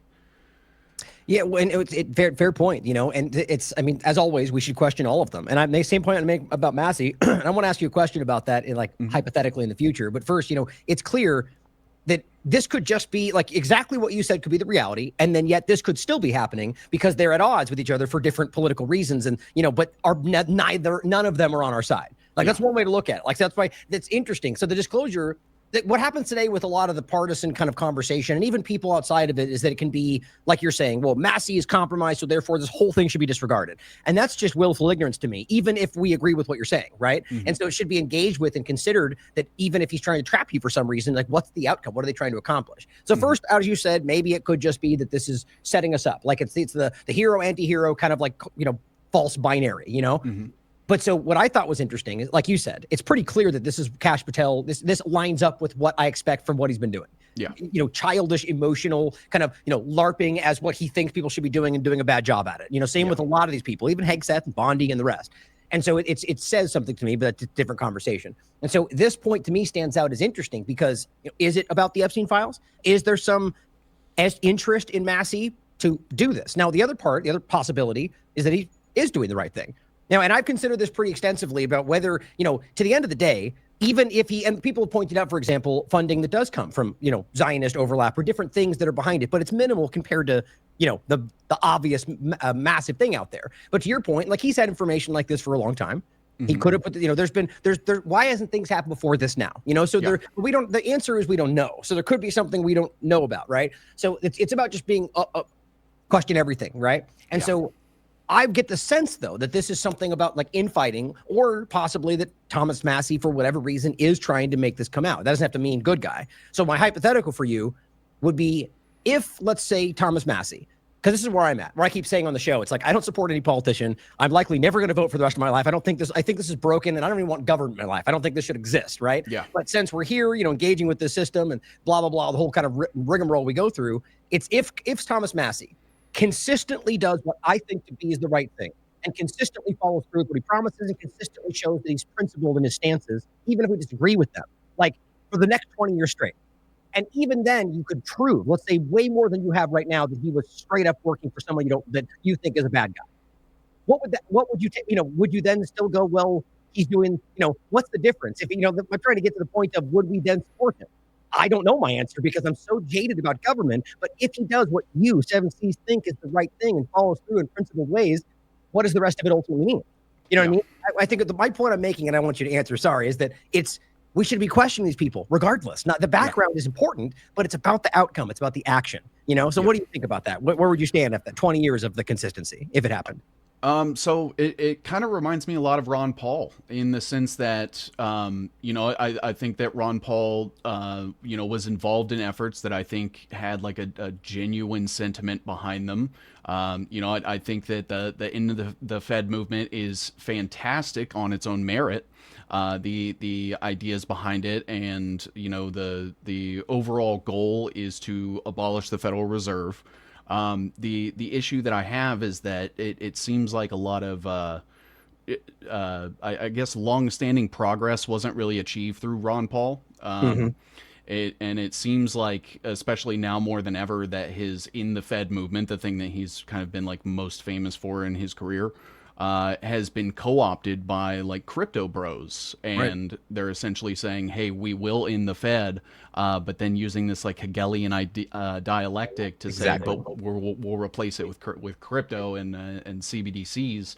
And it just kind of feels like that's sort of what Massey is sort of set up for, is, hey, he'll be a lightning rod for all of the dissent, but to make sure that it operates within the Overton window that they want. Now we take a look at this clip from the Indie News Network. Yeah, we're up to our Fuck Israel segment. I wanted to cover some of these stories that don't necessarily make it through. There was a lot of stuff on Twitter this week about tents flooding again and about extreme torrential downpouring rain and it being extreme cold and there being nowhere to go and no shelter for everyone. But I think a lot of people are still taking their eye off the ball on the West Bank, and that's something that I've had my eye on closely for a while, and I will continue to. And I wanted to bring this one that I did not really see anybody else talking about, which is from Mondo Weiss, talking about an ancient Palestinian town that is more than 5,000 years old may soon no longer exist because Israel, of course, plans on stealing it. Palestinian town of Sebastia in the northern West Bank. Israel announced that it plans to seize the village and its archaeological sites because, of course they do. Fuck Israel. Why wouldn't they? Israel's creeping annexation of an ancient West Bank village and its archaeological site stands to upend the lives of its Palestinian inhabitants and dispossess them of their lands. Again, the plan the entire time. Israeli settlers and the Israeli army have stepped up efforts to make life unbearable for Palestinians, according to the town's residents, in order to compel them to leave. Many of them face expulsion as their homes fall within the area slated for seizure. Villagers, activists, politicians from Sebastia, northwest of Nablus, have for years warned the international community of Israel's plans to erase them and the 5,000 years of Palestinian history contained within the town's archaeological ruins. Their warnings have fallen on deaf ears. Figures. On November 12th, the Israeli government issued an order outlining plans to expropriate 450 acres of land from ancient Sebastia and the village's entire archaeological park, which includes homes and businesses.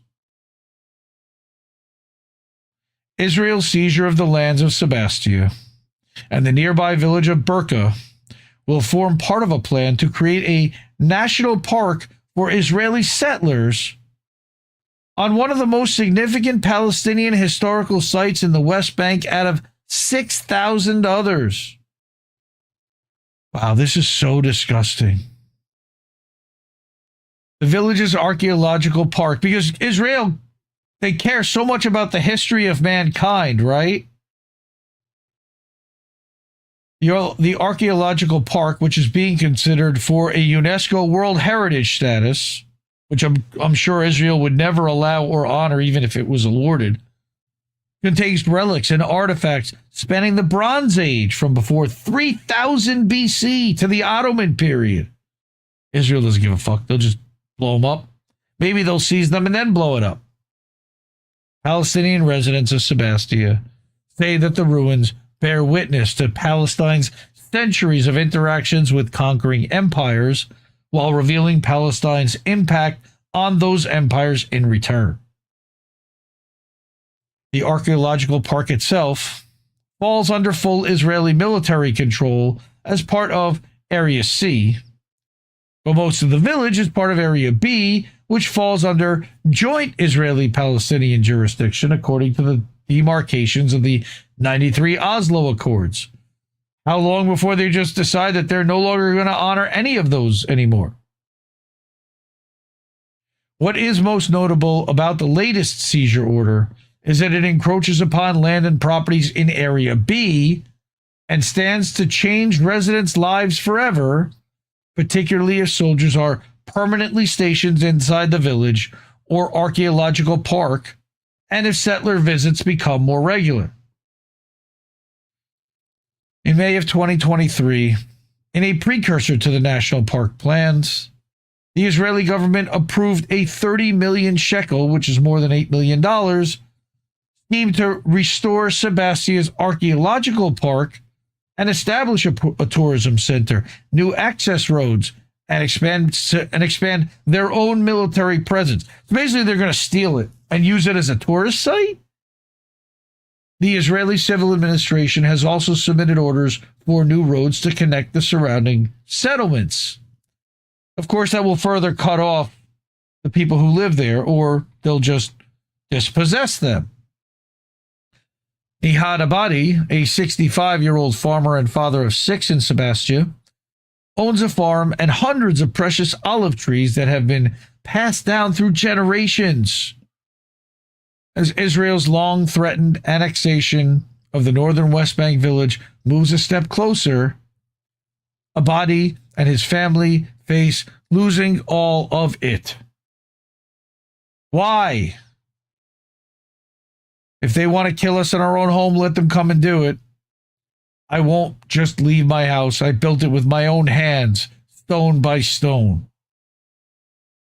If I lose this place, there's nowhere else for my family to go. Fear is always here now in Sebastia, but you have to live with it. You can't let it take over. Maps included in Israel's order showed the seized area covers hundreds of private plots containing 5,700 olive trees, the lifeblood of Sebastia's economy, according to the municipality. So they'll steal that land. My guess is they'll bulldoze the trees just out of spite. They've been doing that all winter long that we've seen. Abadi spoke to Mondo Weiss from his increasingly dilapidated family home, which he's been unable to renovate or improve due to restrictions from Israeli authorities. Equal rights, right? Equal rights. They treat Palestinians equally, right? It falls just within the boundaries of the land Israel, of course, plans to seize, an area equivalent to about 275 football fields. That's big. That is a big area. The West Bank isn't that big. What is left of Abadi's land, which once generated him a small fortune by Sebastia's standards, is loomed over by the illegal Israeli settlement of Shavei Shomron. Abadi tells Mondo Weiss that his father remains in his late grandfather's home, marooned on the other side of the highway from his son and nestled beneath the imposing militarized perimeter of the settlement. This is what I mean by cutting off the territory. Marooned, meaning that he can't get to his kids. As for himself, he's now unable to farm the 3,000 square meter plot that he owns and the 75 acres of land that he was leasing. Why? Because of settler attacks, rising costs, and the presence of the Israeli military for his turn in fortunes. They just rob him. He estimates that he's lost more than over $90,000 in just the past 3 years. They didn't put any effort into this land, he said. We and our ancestors worked it. We poured our sweat into this land. I'm more connected to it than anyone else. I was born and raised on it. Again, settlers claiming that this was theirs from 3,000 years ago. No, it's not theirs or even their ancestors, because you won't even take a fucking DNA test to prove, but these guys would. Israel confiscated much of my family's lands, annexing it to the settlement. But even so, we didn't leave. Many of Abadi's neighbors on the northwestern outskirts of the village are also facing displacement, but are too afraid to discuss their situation for fear of Israeli reprisal. I don't blame them. Sebastia residents had been afforded just 14 days to object to the plans through the Israeli legal system. Yeah, like they're going to expedite this for a Palestinian village. Like hundreds of other villagers, Abadi rushed to submit documents to local authorities that prove his ownership of his home and land in an attempt to block the seizures, but of course, they don't give a fuck, and they don't want anyone to see those documents. Here's another one. Lifelong Sebastia resident and activist Ahmad Kayed, 60, said that the village was in a state of emergency, with residents more afraid than ever of displacement and intensifying military police. Local officials, including Sebastia Mayor Muhammad Azim, have condemned the international community for ignoring their continual pleas for support. Mayor Azim conceded the future for the village is dark and bleak, and previously warned rivers of blood would run through the streets if Israel's plans become a reality. Israel's unprecedented land seizure comes as a forced displacement in rural areas and refugee camps runs rampant and settler violence reaches record levels. And there's a whole Mondo Weiss article about that from October. Okay, here's another one. Israeli anti-settlement heritage organization Emek Shavei said Sebastia would become the fifth historical site in the West Bank to be expropriated since 1967. Moreover, the seizure would be the largest of any archaeologically significant area in the state's history. We shouldn't even be recognizing it as a state at this point. Israel. It's not a state. It's a terrorist entity that keeps stealing land from the people that had it beforehand. Because in England gifted it. It's the most insane shit ever. Celebrating the move, an Israeli minister of heritage, all these lunatic rabid Zionists, Amichai Eliyahu, himself an illegal settler, said that the flag of an invented people will be removed from Sebastia, and the flag of the Jewish people will be raised in its place. Every accusation is a confession. The only invented flag is the Israeli flag. Local municipality figures, the Palestinian Minister for Tourism and Antiquities, Hani Al-Hayek, and representatives from Emek Shaveh have met in Sebastia several times over the last month to work on a public information campaign and a last-ditch effort for UNESCO World Heritage recognition and international support. Futile. Valiant, but likely to be futile, unfortunately. At the first meeting on November 22nd, it was confirmed that the order will also entail the takeover of 2 cultural heritage gift shops, a factory, and 550 agricultural plots. Why? And how are they compensating the people that they're stealing this from? Since 2020, the village has lost about 700 olive trees and 750 apricot trees due to the settler damage and Israeli land seizures. Fuck Israel. Land thieves not compensating, even if they would accept any compensation. Sebastia is now surrounded by checkpoints. The illegal Israeli settlements of Shavei Shomron and Homesh, as well as dozens of official settler encampments obstructing access to vast swaths of Palestinian land. They want to cut off their access and make these parcels smaller and smaller and cut off communication between the villages even. Hayed said that the village has been under siege since Israeli Prime Minister Benjamin war criminal Netanyahu's far-right ultra-nationalist coalition rose to power in 2022. About 40 families have left Sebastia after military invasions have become incessant. I don't blame them. Again, where do you go? It's not like they've got hotel rooms down the street. It's like an earthquake or a bomb has hit us, he said after the order was submitted. We've never been so worried for the future of our village, and we feel alone. No one has listened to us. God, this sounds awfully familiar. He says that the Israeli army intends to make life unbearable for residents until they either leave Sebastia or are forced out. This is their plan. They starve them. They shoot at them. They raid their houses. They start blowing up the houses.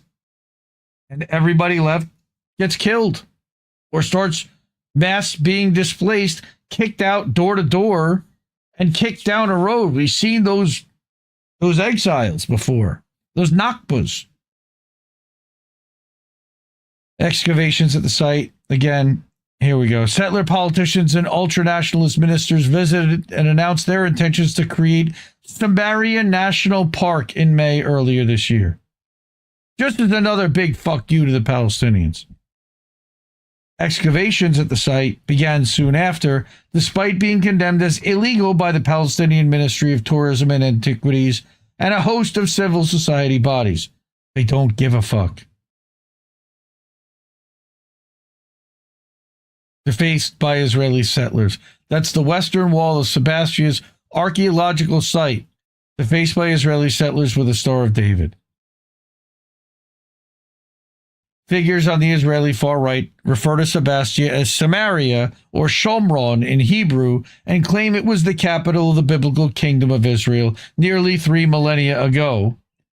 But most historians believe the northern kingdom lasted for under 200 years, while Palestinian culture has interacted with ruling empires from the Bronze Age through to the Ottoman period. Heritage Minister Eliyahu stated on social media that Sebastia, the capital of the ancient kingdom of Israel has been neglected. The minister accused the Palestinian Authority of paving over Israeli history, fuck them, and dumping waste on Jewish relics. Again, Zionist, not Jewish, adding that Jews will no longer be expelled from their historic homeland. Okay, you pushed them there. You realize that. That was all their land. It wasn't their... Wow. Any American that goes along with this, I hope, is just prepared to give up their home to a Native American, because you're literally advocating for the same exact thing. Eliyahu's office told the media in May that there is no evidence of any Palestinian history in the village's archaeological park. That is such bullshit. It's just Hasbara. 5,000 years of history. No evidence. They just make shit up. Yet the Ottoman architecture, Hellenistic Western Wall, the ruins of a Byzantine basilica, a Roman forum and amphitheater, the remains of the Temple of Augustus tell a different story. The Crusader-era Church of St. John, rebuilt into a mosque, is believed to be the site of the tomb of John the Baptist, known in the Quran as the prophet Yahya, and has been a pilgrimage site for centuries. Sebastia is one of 63 sites in the West Bank that have been designated by the war criminal as an Israeli heritage site. Again, just making shit up. There is no such thing. World Heritage Sites is. For years, the Israeli military has surveilled the site and forcibly blocked the Palestinian Authority and the municipality from carrying out any excavations, cleaning, and restoration work. I wonder why. Maybe they would actually find even more Palestinian artifacts that Israel certainly doesn't want to find, because then it would debunk this whole Israeli artifact nonsense. Ghazal accuses Israel of perpetrating a crime against history, calling for support from historians, universities, and academics around the world before it's too late. I think it already is. The confiscation order is becoming of a nightmare we had long feared. Our village has witnessed the rise and fall of many civilizations, but this does not give anyone the right to claim ownership except for the rightful landowners who have lived on this land for generations. What is happening is the illegal theft of knowledge and heritage, and the erasure of people's existence and history. Each of the civilizations that have passed through the village left its mark, which collectively forms the historical fabric of Palestine. Let us act now, not just to protect the village, but to defend a living archaeological site whose people still have access to it, enjoy its presence, and live alongside it. I don't know how much they're visiting it, honestly, right now, but it's theirs. It belongs to them. It does not belong to Israel, whether they believe it or not. Ghazal says that less than 10% of the archaeological park had been properly excavated, and the people of Sebastia have been denied the chance to unearth more of their own collective heritage.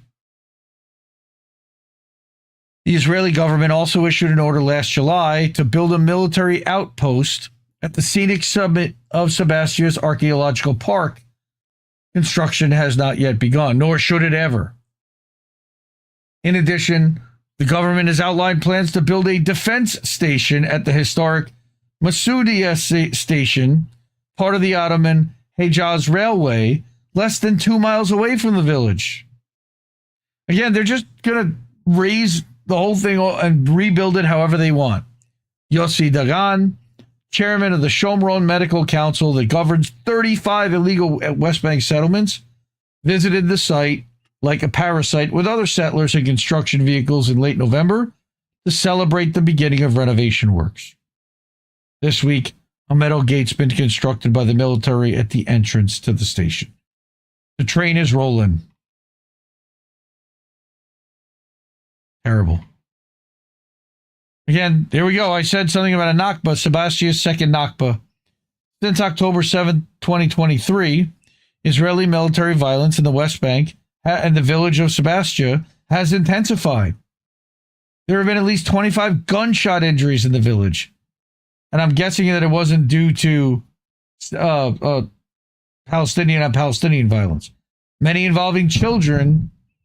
Well over 15 village residents have been arrested, 7 of whom are still detained because Israel loves to illegally detain children in torture prisons. Like a 14-year-old, Ahmad Jazar he was shot dead by Israeli soldiers in June last year. And Fauzi Makalfe, 19, was killed a year before.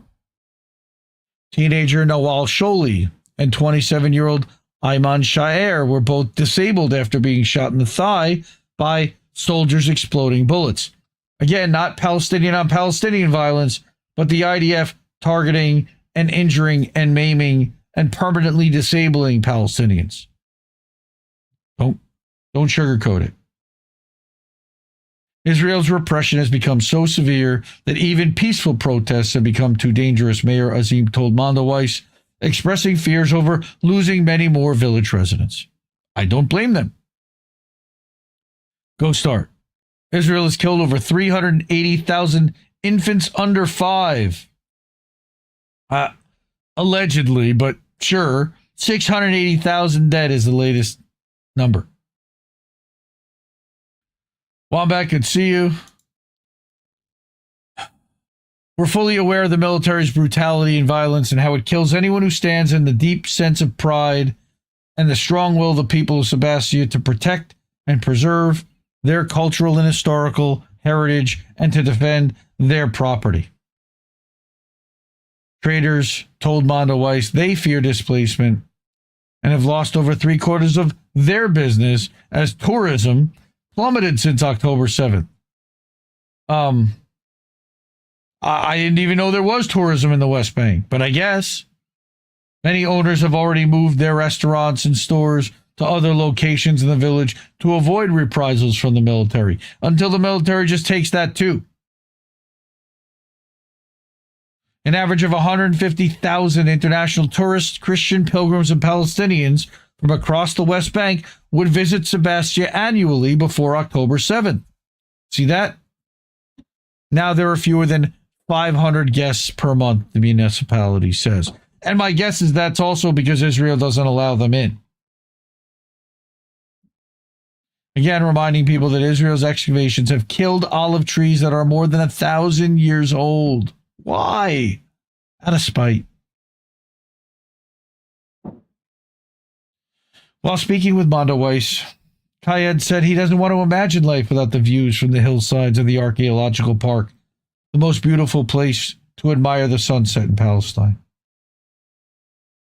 Kayed reminisces about planting olive trees with his late mother while taking phone calls from international journalists and national ambassadors. Some of the trees his family and other villagers had nurtured had been uprooted by recent Israeli excavations or burned by settlers. These trees are part of our life, part of our soul. But we can't even reach our land now. We can't feed ourselves. Now Kayed believes that the village faces a second Nakba, and he's right.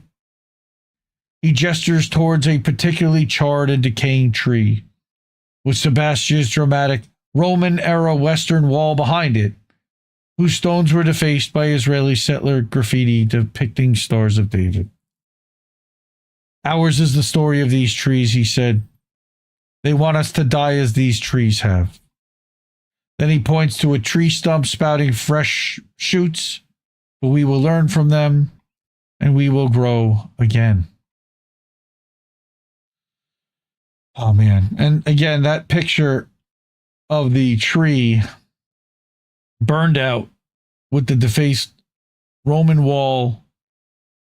Why? Just because they can, just because.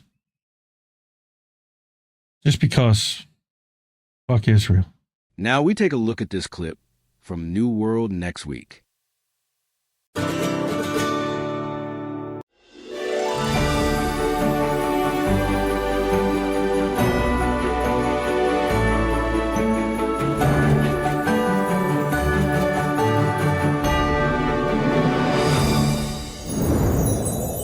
ho ho, Merry Christmas, Happy New Year, welcome to New World Next Year 2026. I'm James Corbett of CorbettReport.com.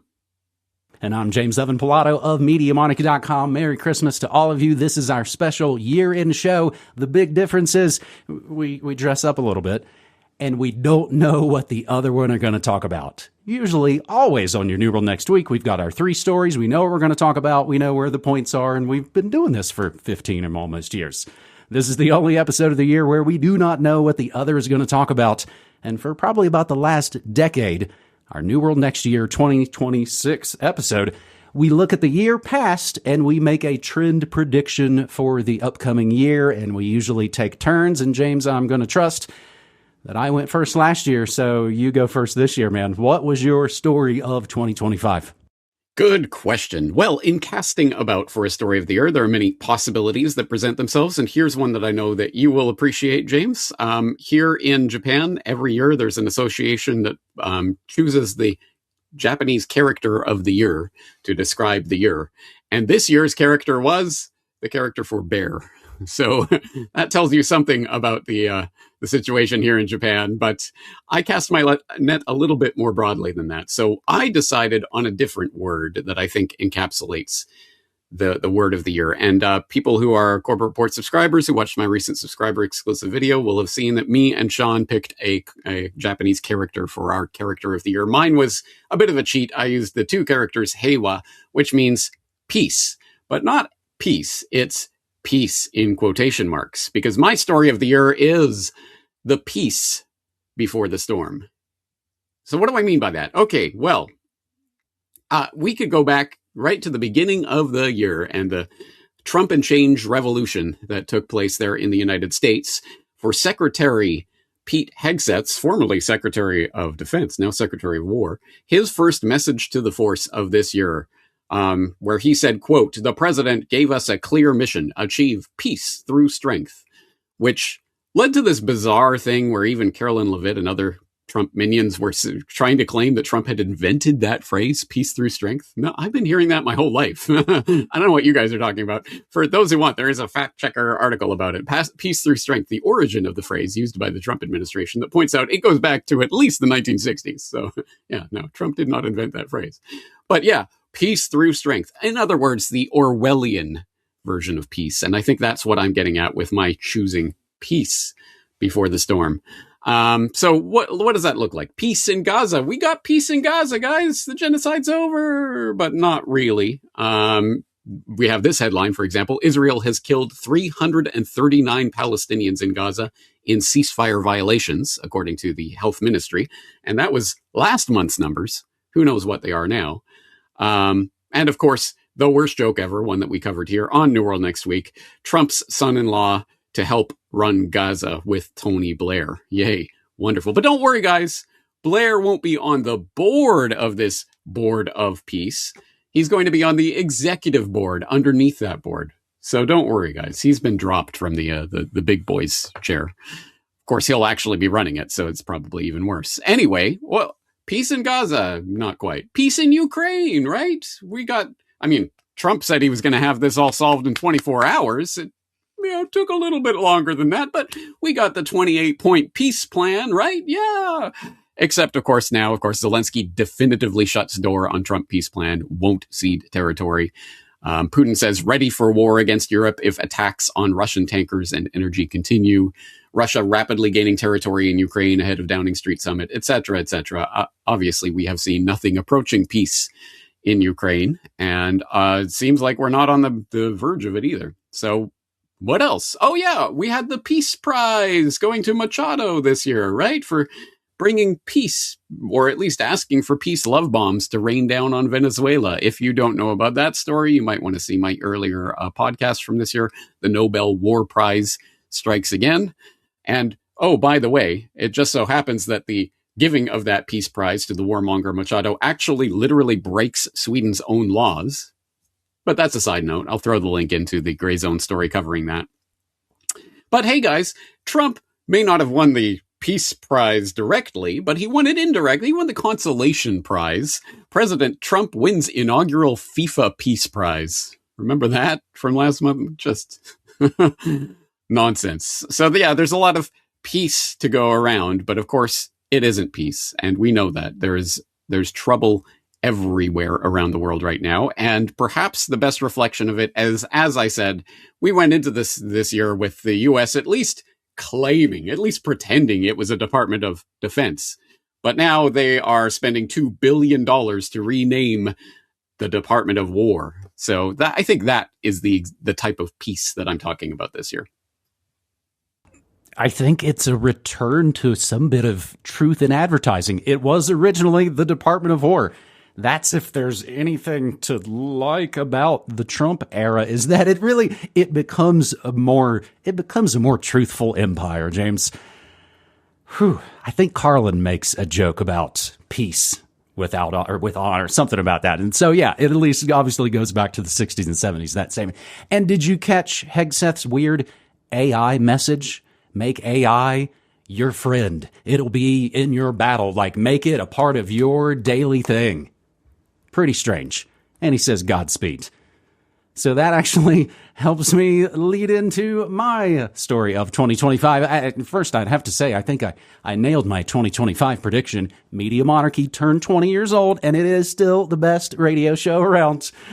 You know, I always bring the high strangeness. For my story of 2025, Brock asked me a couple days ago, you know, we always have our rolling message about how to plan and work on all these episodes. Brock asks if hey man, can you give me some ideas about what your story of the year might be so he can start collecting the assets to build the video that you are now watching? And all I could say in the moment was, AI music is awesome.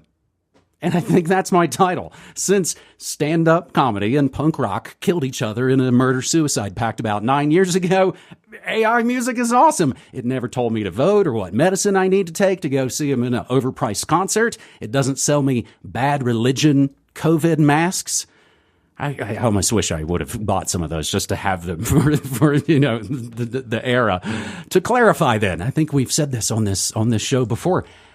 I don't need to hang out with AI or ask it questions or act like it's my friend, father figure, confessor.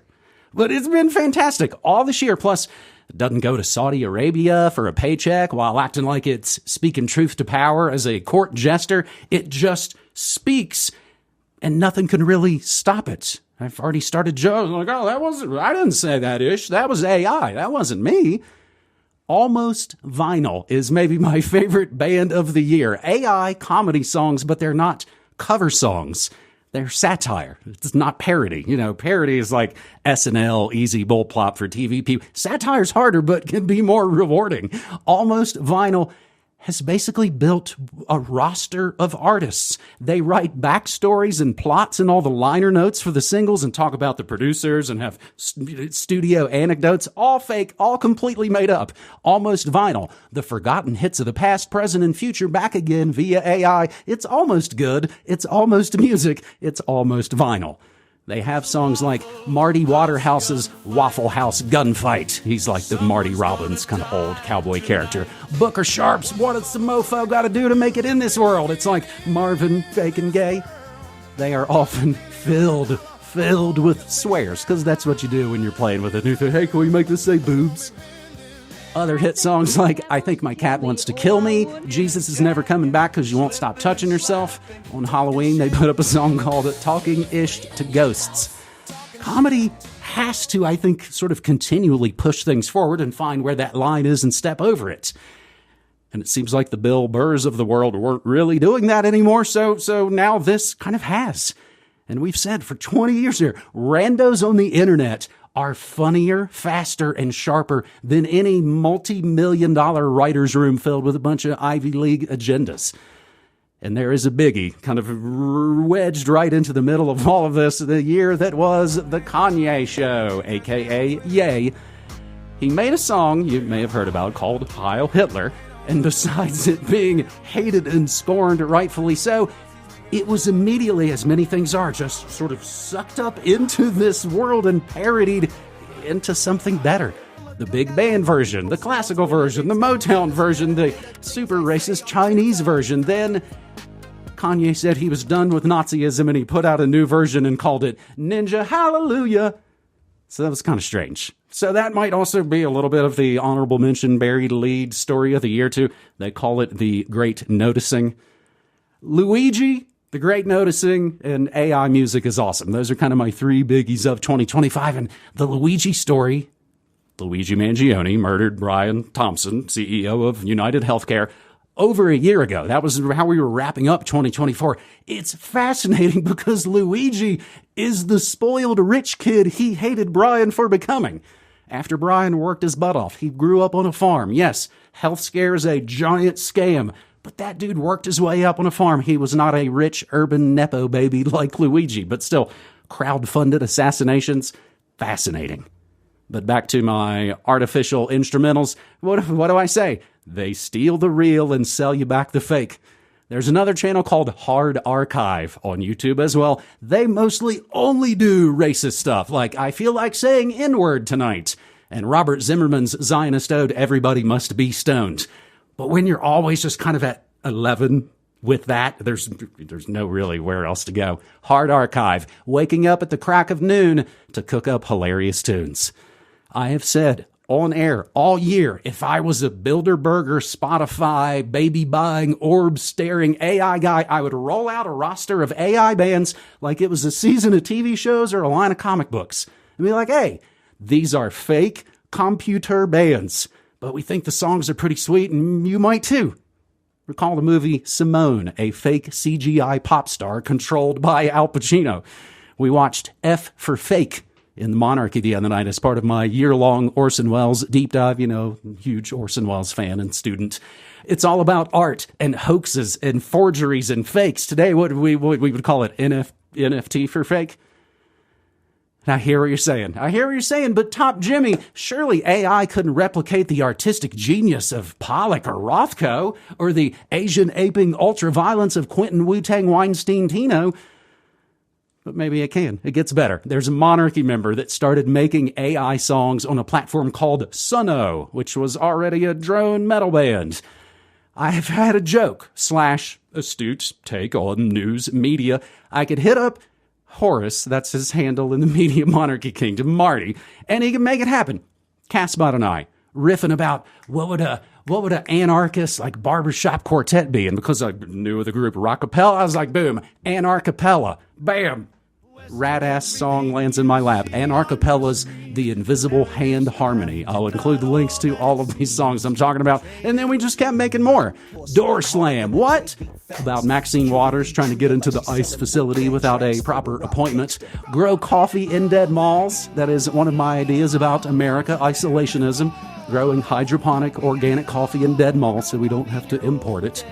Let's get renarded in here for my gnarly Thursday shows. And the topper, maybe, don't hate the media, become the media. From West Virginia hills to Portland rain. It's like my instant theme song. It's going to be on my best of the year. It's basically my career story, and it is strangely touching. When the narrative's controlled by fear, stream the truth from your New Mexico frontier, brought to you by you, my dear. And again, this isn't something AI just spits it out like a can of soda. Almost Vinyl, Hard Archive, Horace, they all write all the lyrics. You write the entire song. You're not, AI, come up with some funny words for me. You feed it all of that stuff first. And then you tell it what style and you adjust all that stuff.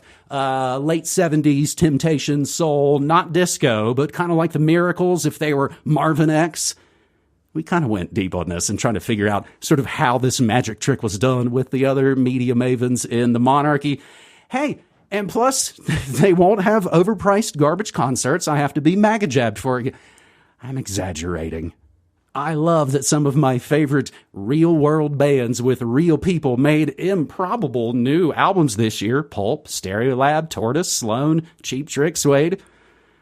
And that's all. I'll just wrap it up that way. My best of 2025 mega music video show is this Saturday again. Media Monarchy is the best damn radio station you never heard. AI music is hilariously awesome and is, at least as far as 2025 goes, James, is going to be a part of that. It already is a part of it because, as we know, AI bands and artists are now topping various Billboard charts, etc. So it's happening, whether people know it or not, or whether they care or not, whether they like it or not. So yeah, it is absolutely an important story this year. And you know what occurs to me when you're laying that out is what was punk back in the day, back in the 70s when it was kicking off? What was it? It was a giant middle finger to the institution and the musical establishment and everything surrounding it, the industry as it existed. It was we don't need to learn more than 3 chords. We're just going to play this loud and we're going to celebrate it. And in a way, I guess this is a sort of extension of that revolution, as in a big middle finger to all the establishment and the industry and all of the $1 million pop production garbage. We don't need that. We can just type it up on our computers in a few seconds. We don't need you anymore. So I appreciate that spirit. However, I'm still on Team Humanity, and I'm still waiting for I think the real revolution is when people say, screw all this technological garbage. We do not need your computers and sitting in our rooms. We're going to go and make real music with real instruments in the real world. And it's going to have nothing to do with your music industry as it's become. But I'll hold my breath on that revolution, and we'll see if I make it. I honestly think that's why the resurgence the last several years in country music, not just because of Trump at all, but it's because there's humans playing instruments passionately together live. They did the Country Music Awards on TV, CMAs, a couple weeks ago. It was fantastic. I was messaging with my mom. She was like, this doesn't really seem like country, she said about one of the bands. It was like, I think that's what happened. It's almost like country is the new rock. And that's why, of course, they've all come for it, and it's all being sort of exploited and blown up, as is always going to happen to anything real that starts up. The system that, of course, can't create that kind of stuff itself, it needs that. So, of course, it's going to come to it, and it's probably going to infect it, and it's probably going to ruin it for a little while, and then it'll fall apart, and then it'll revive and turn into something else. And that is the way it keeps going on and on. Yeah, 3 chords and the truth, I believe somebody made some reference to, James. So I throw it back to you now, and we are going to put on our prestidigitation hats and look into the future for our, not again, these aren't predictions of, I'm saying that on March 3rd, this building's going to blow, or anything like. We make sure to use the word trend. We're going to see what these sort of trends. And what do you see for 2026, James?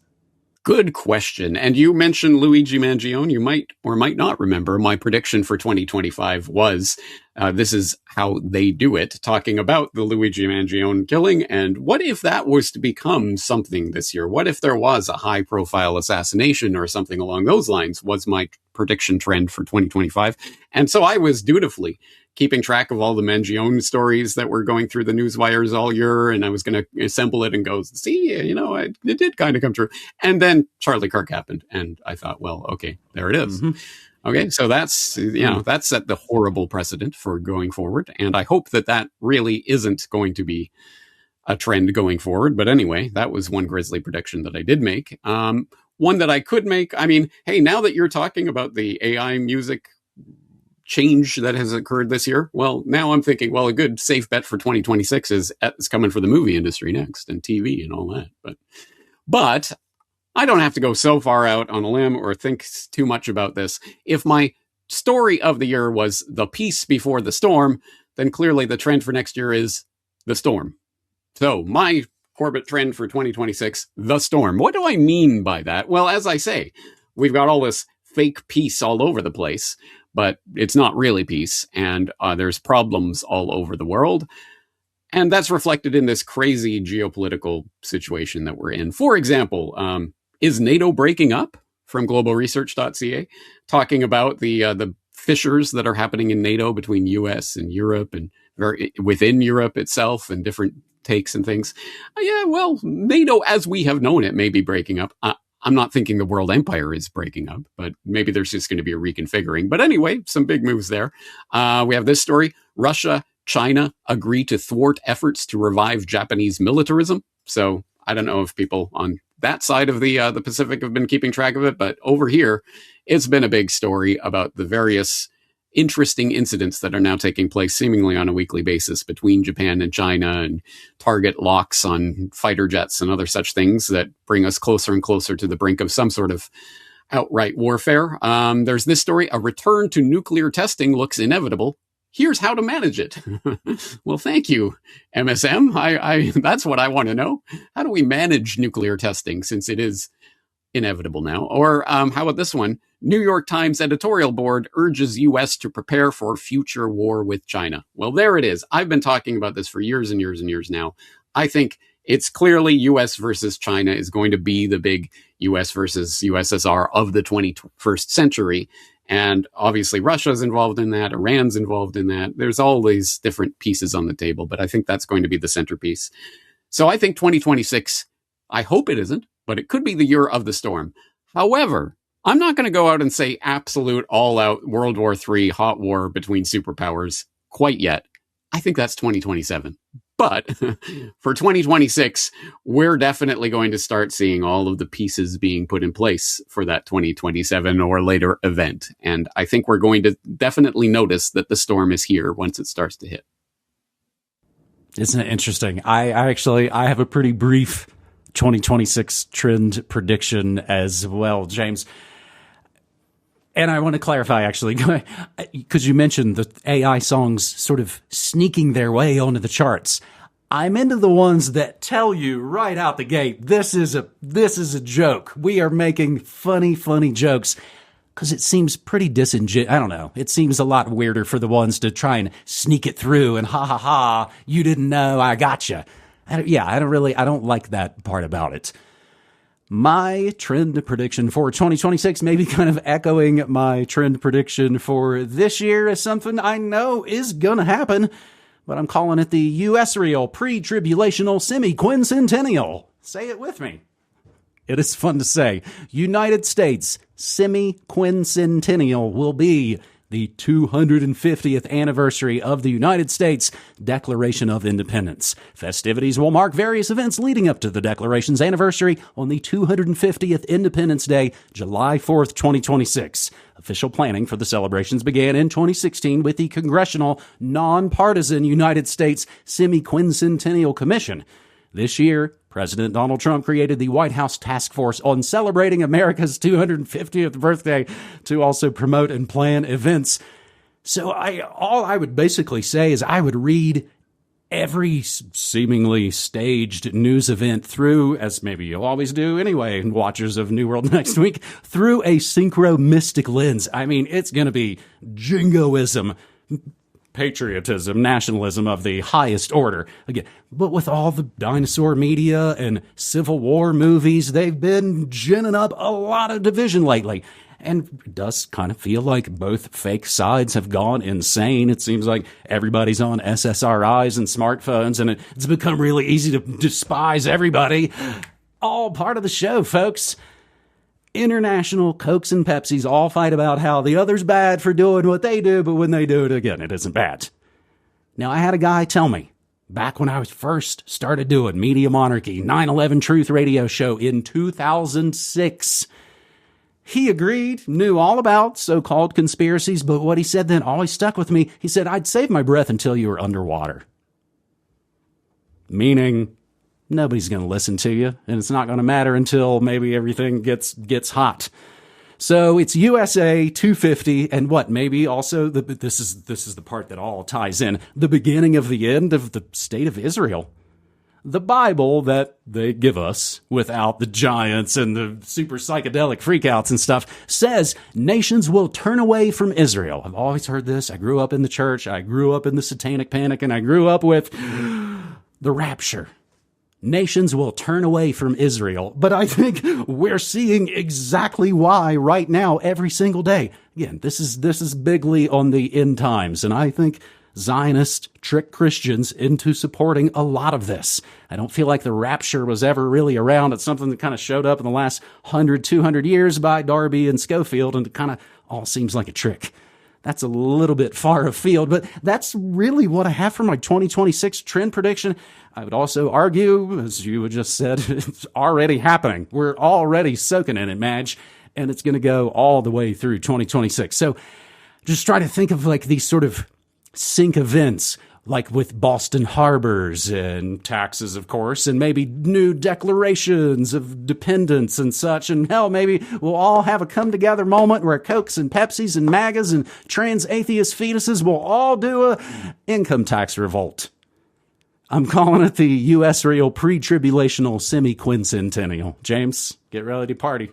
Just don't make me say that 3 times in a row very fast. But yeah, good call. I had forgotten it was the 250th coming up this year. I am assuming Trump is going to have some kind of party planned. I don't know. I mean, it's going to be over the top. It's going to be crazy. Anyway, all right, cool. Well, that is quite the trend. And I think there's a lot of overlap with what we're saying here.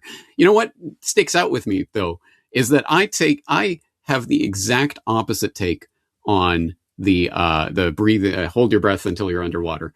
No. You got to scream and shout and make a noise before you go underwater, because once you're underwater, ain't nobody going to hear you. You're going to be drowning. So I have the opposite take. And I feel that. I feel we may be underwater at this point, because I feel that it's getting harder and harder to reach people with new information at this point. So, I think the time for spreading Johnny Appleseed about 9/11 truth was 20 years ago. And the time for holding your fire for when people are ready to listen, maybe, at the time we're at. But anyway, yeah, it's clearly going to be a huge year in a lot of different ways. And I think we both touched on different aspects of the same thing. So that is, as far as the canon of New World Next Week goes, that is episode 613, but we call it New World Next Year 2026. And just like normal, I always get to play the exclusive audio of these New World Next Week episodes on my Thursday morning show at MediaMonarchy.com/listen. Again, it's not for everybody, but if you are a fan of passionate old school radio, again, I got letters I used to run my college radio station. I got letters there from people 16 to 60 years old being like, this station sounds amazing now. It's my main favorite thing I love to do. I love to curate news and music for people and get them the media and the things that they like. James, I've joked before about trying to be some sort of media concierge, but I don't know if there's any call for that anymore in this day and age, or there's never been a bigger call, because there's never been a bigger pile of mess for people to go through. But if you tell me, hey, I kind of like this and that, I'd be like, man, you got to check this out. So if you like to check it out, come check it out at MediaMonarchy.com. I, again, have been doing it for over 20 years. I started out doing the morning announcements in high school. I ran my college radio station. I got a big mouth. I got lots of breath, but I got lots to share and lots to give. So that's it, James. New World Next Year, 2026, buddy. Awesome. Thank you for another year at all of this. And thank you to all the people who are out there supporting this work. Again, we couldn't do it without you guys. So newworldnextweek.com is the store if you want to buy our merch, our swag, our DVDs, our USB sticks, our digital downloads. It's all there. And I'll just take this opportunity to remind people that for at least the next few days, if you're watching this as it's being posted, up until Christmas Day, you can use Christmas 25, CHRISTMAS 25 at checkout to get 25% off any Corbett Media DVDs, USB, digital downloads, not the swag. And subscribers, of course, can always get 50% off during this Christmas drive. And if you want to know how to do that, it's at the bottom of the latest newsletter, or you can get in touch with me if you don't know how to do that. The other thing I'd like to say is reportagebook.com. The audiobook is now available for purchase. You can purchase it directly from reportagebook.com.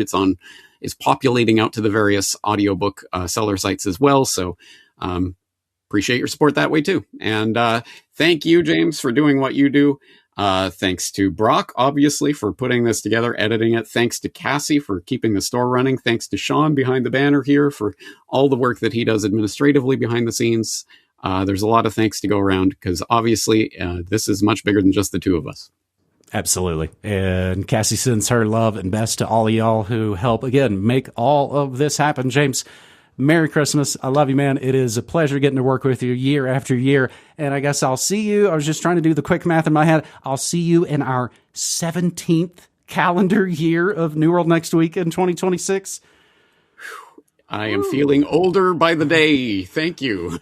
That's why you got to put your punk rock vest on and try and hopefully have some fun and laugh in the face of the New World Order. James, I love you, man. Thanks. Yeah. Merry Christmas. I love you. I send my love to Cassie. Thank you guys for doing what you do. And let's do it again next year. Yep. Take care. Take care.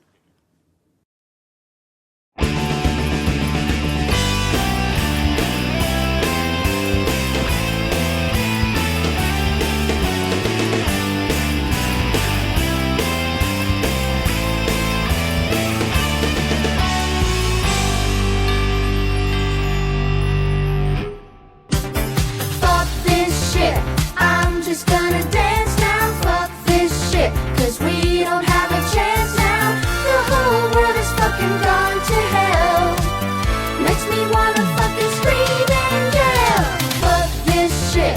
I'm just gonna dance now. Fuck this shit. 'Cause we don't have a chance now. Guys, all rock. Thank you for being here and hanging out and being a part of the show. We do love the hell out of you, and we can't do the damn thing without you. It's a value for value gig here. If you're new here, you're kind of, just getting into the thing. This is how the show works. Every time you see not only AM Wake Up, but every other show that airs on the channels, all of that content comes to you for free. Nothing is ever going to be put behind a paywall. There's no subscribe to this to get that. You don't have to learn a secret handshake. We get $0 from advertisers. We get $0 from paid sponsors. That's why you don't hear 10 or 12 minutes of ad reads and shit at the beginning of the show or throughout it, because it doesn't exist in this environment. Instead, if you guys see value in what we're doing, you like the conversations, you like the guests, you like the jokes, whatever it is. If you see value in that, send it this way, and that's how we get to do the thing. There's a whole bunch of different ways that you can participate. There's a couple of things that we definitely need to see from you guys. Most importantly, time, talent, and treasure. Time and talent, because it's just me doing all of the things 7 days a week in order to make sure that you guys see this stuff and I participate and hit the fucking like button. It's not going to break your wrist. I promise. On the talent end, if you make clips, please do that and get them out there. I don't care if 3 people are going to see it. If you tag us, we'll retweet it too, and then 3 more people are going to see it. The way that we're buried in the algorithm. But it helps. Every little bit helps. Exact same philosophy applies to the treasure part. Every little bit helps. If you're at all in a position to contribute to independent media, all of the direct donate links, including Bitcoin, are in the description. So if you have, 55 Bitcoin and you want to give the show 1, it's going to get dispersed to at least 5 other content creators that day. Kind of a fucking ass clown wouldn't have the heart and compassion to donate to baby Steve. Now, let's take a look at some highlights from AM Wake Up from this week. Make sure to support and share their show to keep this great channel going. Share the show. Share the show. Share the show. Share the fucking show.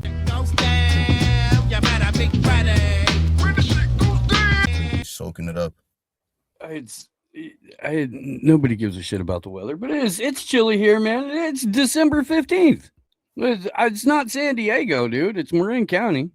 It's still cold. What's your temperature, bro? I hope everybody's doing well out there. I hope you had a good weekend.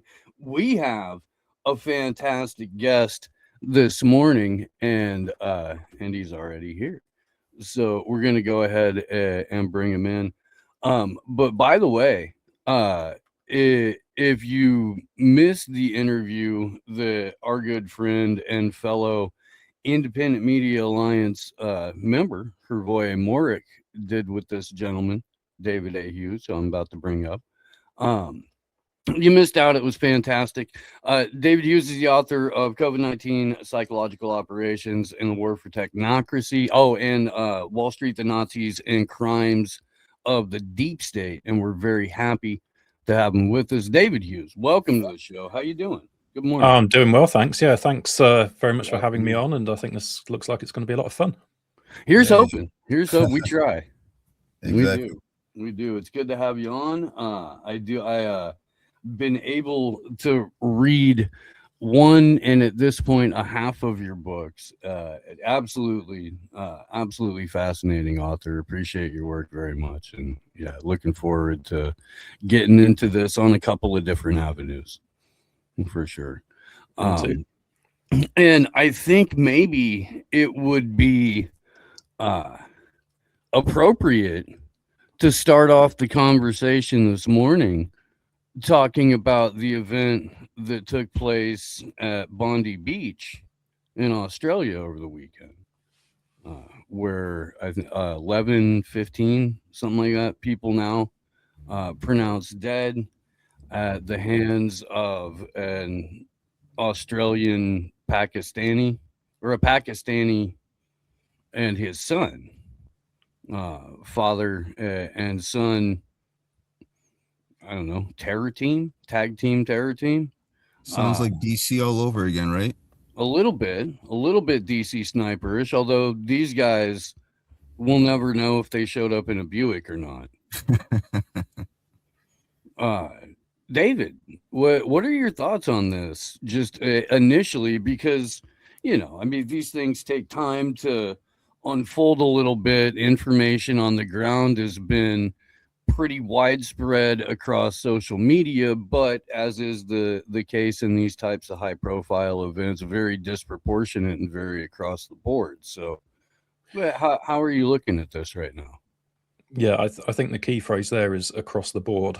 And whenever an event like this takes place, and it is across the board, and everybody's talking about it, then that there's been a lot of mainstream media at work in particular.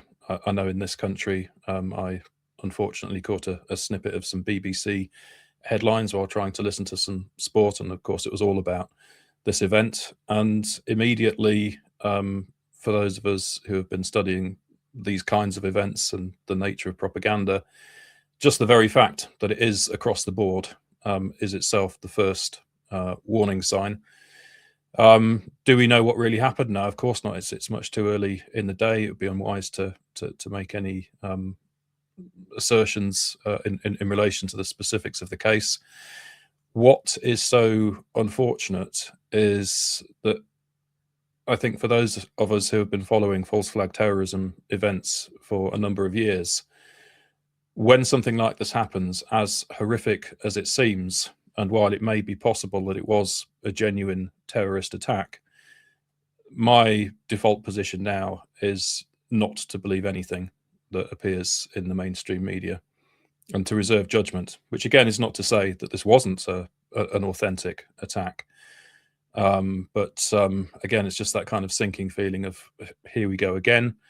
And you always have to ask with these kinds of events, what agendas do they serve? So will there be new legislation, for example, coming forth in Australia off the back of this event? That's normally a tell. What else?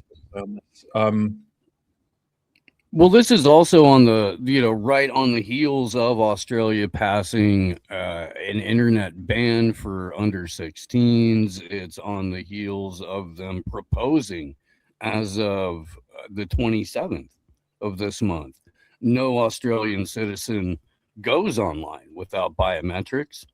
It's very, very contentious right now. And their prime minister is basically a cup of pudding that the United States, military industrial complex gets to dip a spoon in every now and then and fling it at the Australian citizens. And that's about all he's good for. Yeah, and I think during COVID as well, it became clear that Australia was suffering some of the worst of the tyranny. You only have to think back to the, what do they call them, COVID camps or something, horrific so-called quarantine facilities, but for all the world resembling proto-concentration camps. Very draconian legislation in Australia. You're absolutely right about the online censorship worsening there before anywhere else. One of the problems I've been faced with, like other Substack content creators is that now age verification is required for those in Australia to access my content. And quite understandably, there have been many people in Australia who have written to me to say, well, we're leaving Substack in that case. And I totally get that. So it is just another advancement in the censorship. We have the same here in the UK with the Online Safety Act. It's getting harder and harder to reach people with these messages. I've remembered the other thing I was going to say about the nature of false flag terrorism in general. So often there are patterns, so often there are tells. For example, an ID being left at the scene, involvement of the FBI in the American cases, and so on. And you can look at kind of patterns over time of how these events unfold as well. There was a proliferation of terrorist attacks in 2017 and the years leading up to COVID. And then all of a sudden, in 2020, virtually no major terrorist attacks anywhere, which I thought was highly suspicious, because why would that be? Why would suicidal terrorists suddenly stop their activities? Were they scared of a virus? Even suicidal terrorists need to keep 6 feet apart, David. Exactly. God forbid they get a case of the sniffles. They can't go terrorizing more. Yeah. And the last thing you want is a jihadist on a respirator. He might get ideas, take out the whole hospital. It's bad. Yeah. And another tell very often is exercises and drills and preparation in advance. We saw all of the war games on 9/11. There was an exercise in Manchester ahead of the 2017 event about a year earlier, plus several smaller ones leading up to the event. We had an incident here in the UK a few weeks ago involving stabbings on a train heading down to London. And it turned out that there'd been an exercise for a very similar incident in exactly that part of the country not long beforehand. So again, when you know what to look for, you can find these things. And it'll be interesting to see what people uncover regarding the Bondi Beach attack and whether there had been any exercises or simulations. Yeah, no, you're absolutely right. And you had mentioned, at least in the States, the FBI being involved. And when I talk to people about this, I tell them all the time, it's not the type of weapon that's being used.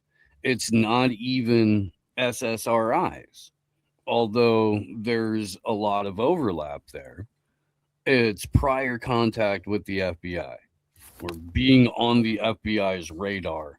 That is a commonality that you find throughout all of these different events, and they all eventually or routinely up front, almost immediately within the first 24 to 48 hours of an event, will release information about, well, a suspect was known to the FBI. Huh, that's interesting. It's and it's part of this patternistic to the point to where it should be obvious for people. It should be, yeah. The shock and awe effect is another important point when you're talking about key information being released soon afterwards. I think that's part of it. With 9/11, it was only 45 seconds after the second tower was struck that Osama bin Laden's name was being proclaimed by Fox News. And there's a reason for that, because it's got the public in that moment of trauma where they are more psychologically susceptible to being programmed with particular kinds of messages. So again, that'll be something to look for. And David, I want to, hopping on exactly what you just said with the Australia situation. I mean, it's 16. I think the number is now 15, 16, dead, injured, etc. And it was, of course, related to some kind of Hanukkah event, Jewish event, Holocaust survivors on site. And that, again, goes to that heartstring. It's always like emotional or some kind of an attachment. You go on the psychological end. You try to attack the psychological, and then the agenda rolls out. Like this, we're already seeing talks of legislature for gun control. Of course, it just makes sense, Yeah, it does, absolutely. And again, in the UK, it wasn't that long ago since we had an attack in Manchester, and again, the Jewish community was involved. So it only makes these matters more sensitive and more politicized. And again, I always have this sneaking suspicion that there's more going on than meets the eye. As I've gotten to know Ian Davis over the years, and He's been on the show a number of times. We're in the Independent Media Alliance together, stuff like that. We've had very, very in-depth conversations about him and his friend Richard D. Hall and the Manchester bombing in particular, and that is a fascinating just whole event in and of itself. And do you remember a couple of years ago, David, the Moscow theater that all of a sudden got lit up, and it was almost the exact same type of event as the Ariana Grande concert. I believe I had Ian on to talk about that in particular, and then a guy who now doesn't live in Russia anymore because they had to leave, but Riley Wagaman, who's a journalist and buddy of mine, who will be on very soon because he's in the U.S. visiting family right now, so he'll be on next week, I think. Yeah, both very good sources. I've been recommending both of them in my own work recently for different reasons. I also did my own extensive investigation into the Manchester Arena incident. I wrote a 20-part series on my Substack, so I have pretty in-depth knowledge of that, and also the legal proceedings against Richard D. Hall afterwards. Nice. I went through a fine-tooth comb, and in my opinion, the whole thing was a show trial, a complete travesty of justice. It fell short of proper standards at so many levels, and so you have to ask, why would they resort to lawfare like this against a character like Richard D. Hall, who was behaving in a perfectly lawful way in doing his investigations, acting in the public interest to bring serious state crime to light? And the only reasonable conclusion is that they felt that they needed to shut him down because he was actually onto something. And of course, an injunction was passed by the High Court of Justice in London, prohibiting him essentially from saying anything more about Manchester. So they've tried to close that narrative down. The good news, if you like, is that others have picked up the baton. Ian Davis wrote a whole book about it. As I say, I've written a 20-part series, which is about the equivalent of 2 books. There's another commentator in the UK by the name of Pig Huey, who's also written a 7-part series, or 9 parts now, I think, on her Substack about it. So the information is still there for people who want to find out about that particular attack, but they've tried ever so hard to close down the information. And one very telling thing was that the Manchester Arena inquiry, which was a 3-year public inquiry into the event, which ended up covering up the truth, it had its own YouTube channel. And so it was quite easy to go to that channel and search for the relevant witnesses and actually watch them live and judge their body language and their manner of expression and so on, and judge for yourself whether you think they were telling the truth. Anyway, I started systematically linking to that inquiry YouTube channel in my 20-part series around December 2024. And by mid-February 2025, they'd taken that channel down. So they do not want people looking at that evidence. But as I say, if you look at the work of Davis, Picui, and myself, there's still a lot out there for people to explore.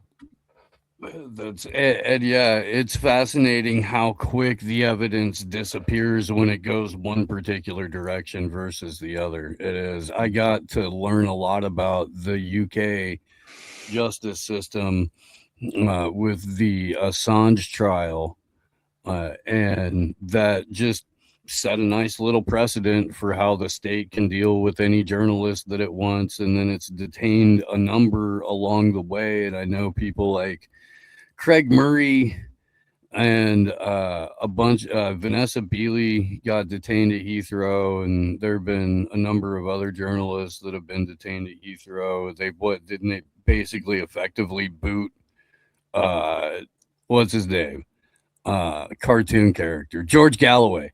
Didn't they like boot him? I mean, dude, he's straight. He's out. He walked off of a cartoon into real life, and now he's basically banned from Merry Old.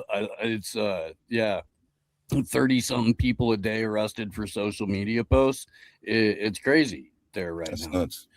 Yeah, there's a lot of intimidation tactics go on. That's for sure. I think Johnny Vedmore as well in Italy was stopped at the airport, and intimidated by police. Graham Linehan, known in this country for his work to do with trans issues, was detained at the airport. Isn't The thing he is, like, I'm sorry to interrupt, David, but isn't he like a beloved comedian in the UK, Graham Linehan? yeah, he wrote a famous TV sitcom in the UK, which did very, very well.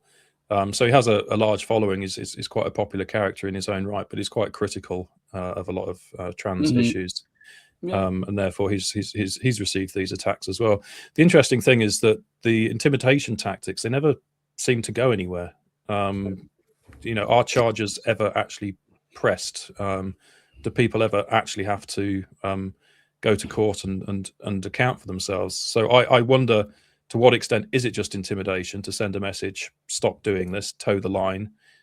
Just the very fact that it's becoming kind of widespread knowledge that you can have the police come to your house in the middle of the night if you have said something you shouldn't on Facebook. I mean, that's the precedent which is being set in this country. And the idea of precedent setting itself is important. Again, just quickly going back to the Richard D. Hall case, an important legal precedent was set there because he was done for harassment, not for defamation, not for saying anything false, making up any claims about Manchester or anything, but for harassing two of the alleged victims. And this is very interesting because it shows the kind of deviousness of the tactics involved, that if you say things which are critical of certain narratives and you say them more than once, then that can be legally twisted into what's called a course of conduct. And if it meets certain other requirements, that can then be branded as harassment, and you can be taken to court. Well, this is unbelievable because traditionally the media has a protection against harassment. In the UK, there's legislation called the Protection Against Harassment Act from the late 1990s. And the whole point in the media is if you're going to do any serious investigative journalism, for example, you have to be able to go and explore things. You have to be able to ask people questions. You have to be able to put things out there. And so the media has traditionally enjoyed a kind of special protection, if you like, from charges of harassment.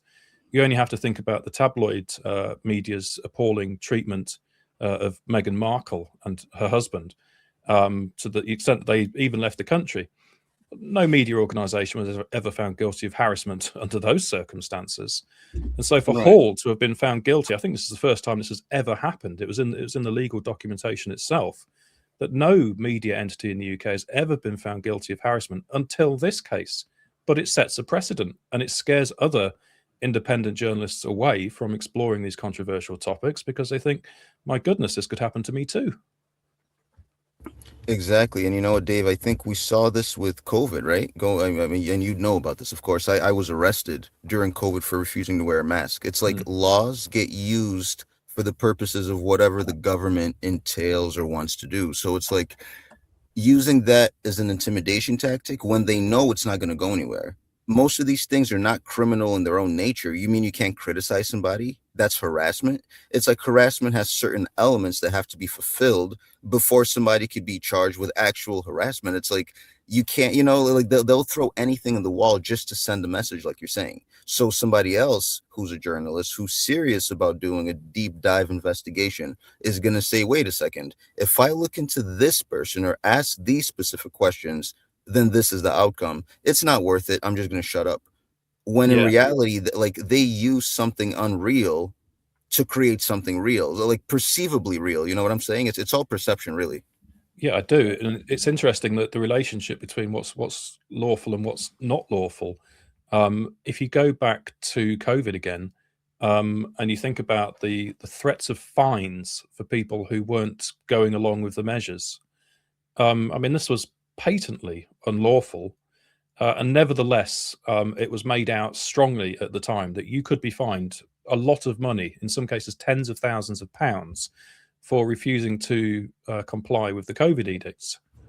Well, fast forward a year or maybe a few years, and it turns out in the UK at least that none of this was actually legally enforceable because it was never lawful in the first place. It was all just a psyop. It was all just a pretense. Yeah, it's void from the beginning. All these, exactly, it's void ab initio in court language. It's void from the beginning. So anything that falls after is fruit of a poisonous tree. It's not law. Therefore, it doesn't stand. However, people paid out the money, people got damaged, people's rights were violated. So that happened in the front. But the back end is like, hey, just it is what it is. Sorry, folks. Sorry, we were wrong. Sorry. It's like, no. But the good thing is people, I don't know about the UK, but in the States, a lot of people did take the municipal corporations, their states, their governments, whatever, employers to the court. You know, they took them through court and they did find those remedies because everything, like you're saying, was unlawful from the beginning. Yeah. And this is, these are important lessons to learn. For example, the idea of mandates. You have to do this, you have to do that because the government says so. Well, that was very, very powerful during COVID, wasn't it? And then especially when the government essentially outsourced their authority and decision-making responsibility to so-called experts, scientists in white coats very often. Yes. And then all of a sudden you have this kind of scientific priest class claiming the authority to tell everybody how to behave. Stand 6 feet apart, wear your mask, do as you're told, as Anthony Fauci told Americans. This is staggering, really. And again, this isn't lawful. This is just a government issuing an edict. It's like executive orders in the United States. This is just the government telling people to do things. Exactly. So it's troubling times that we're in at the moment because you have governments seemingly trying to act in ways which would normally be considered to be outside of the law, while nevertheless using devious measures to technically stay within the law. So why would governments be behaving like this against their own citizenry? Because there's a greater agenda, of course. When you coerce your populace, your people to do something against their own benefit or against their own will, or when you haven't fully disclosed something, or when, like you said, you're using color of law to do something that is otherwise unlawful, well, you know, it's a couple questions to me would be, number one, the person hearing that, are you going to accept it? Or are you going to say to yourself, you know what, let me read the actual laws and let me see what's going on instead of trusting these experts? John, the last American vagabond for a TLAV Tuesday. In the meantime, let's do some jokes. Now, before I actually get to the jokes, I want to play this other. Well, Ryan popped in and then popped out. Let's check in on the state of the resistance, the front line between you and I and fascism, outright rampant tyranny. There's a very thin line, y'all, between the tyrannical state that is Donald Trump and us and what remains of our freedom. And these fine warriors are putting their lives on the line in front of ICE buildings to protect us from this tyranny. So let's take a look here for a second, and I'll bring Ryan up, and then after this we'll introduce Ryan.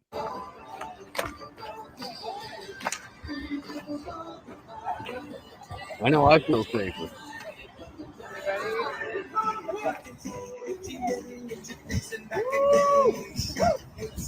All right, heels to the front.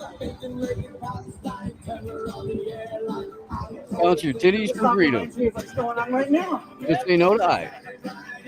And step kick. Cross over. That's right. Turn to the right. Now fasten to the left. Now turn to the right. Good job. Knees up. This is an actual 80s themed, I guess, sweating to the oldies style protest in front of the ICE building in Portland, Oregon. Good morning, Ryan Cristian, founder and Morning. host of The Last American Vagabond. How are you, sir? Cold.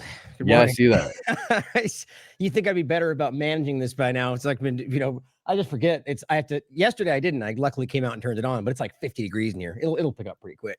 But it's just a funny thing, like, for just to embrace the morning first and just go, funny. It's worth making, just silly, ineffectual, but to broaden it out as we always do, it's like, first, I think it's always worth looking at that and going like, I think it's not in our interest, even if it is what we might, even if it is connected to what is, average people pushing back, to first consider that it might just be the system presenting what they want you to see that as, sort of like they do with the right now. I don't believe that the majority of conservatives are blind, ignoring everything they were, I think that's the team. I don't think the left and the right and the vision, the mainstream alternative media and the mainstream left like that, or the mainstream right, like the people we talk about recently, I don't think that represents most Americans. So my point in saying that is, when you look at that, I don't think we should think like that's what the left does protesting. You know what I mean? It's like I agree. I know you do. I know you do. I don't mean to diminish your joke on it, but I just think it's important to consider. Oh, go ahead. Were you playing it again? No. I didn't. That was Twitter being overzealous. But my point is just to continue is, clearly that to go further is, let's just even say those are average people.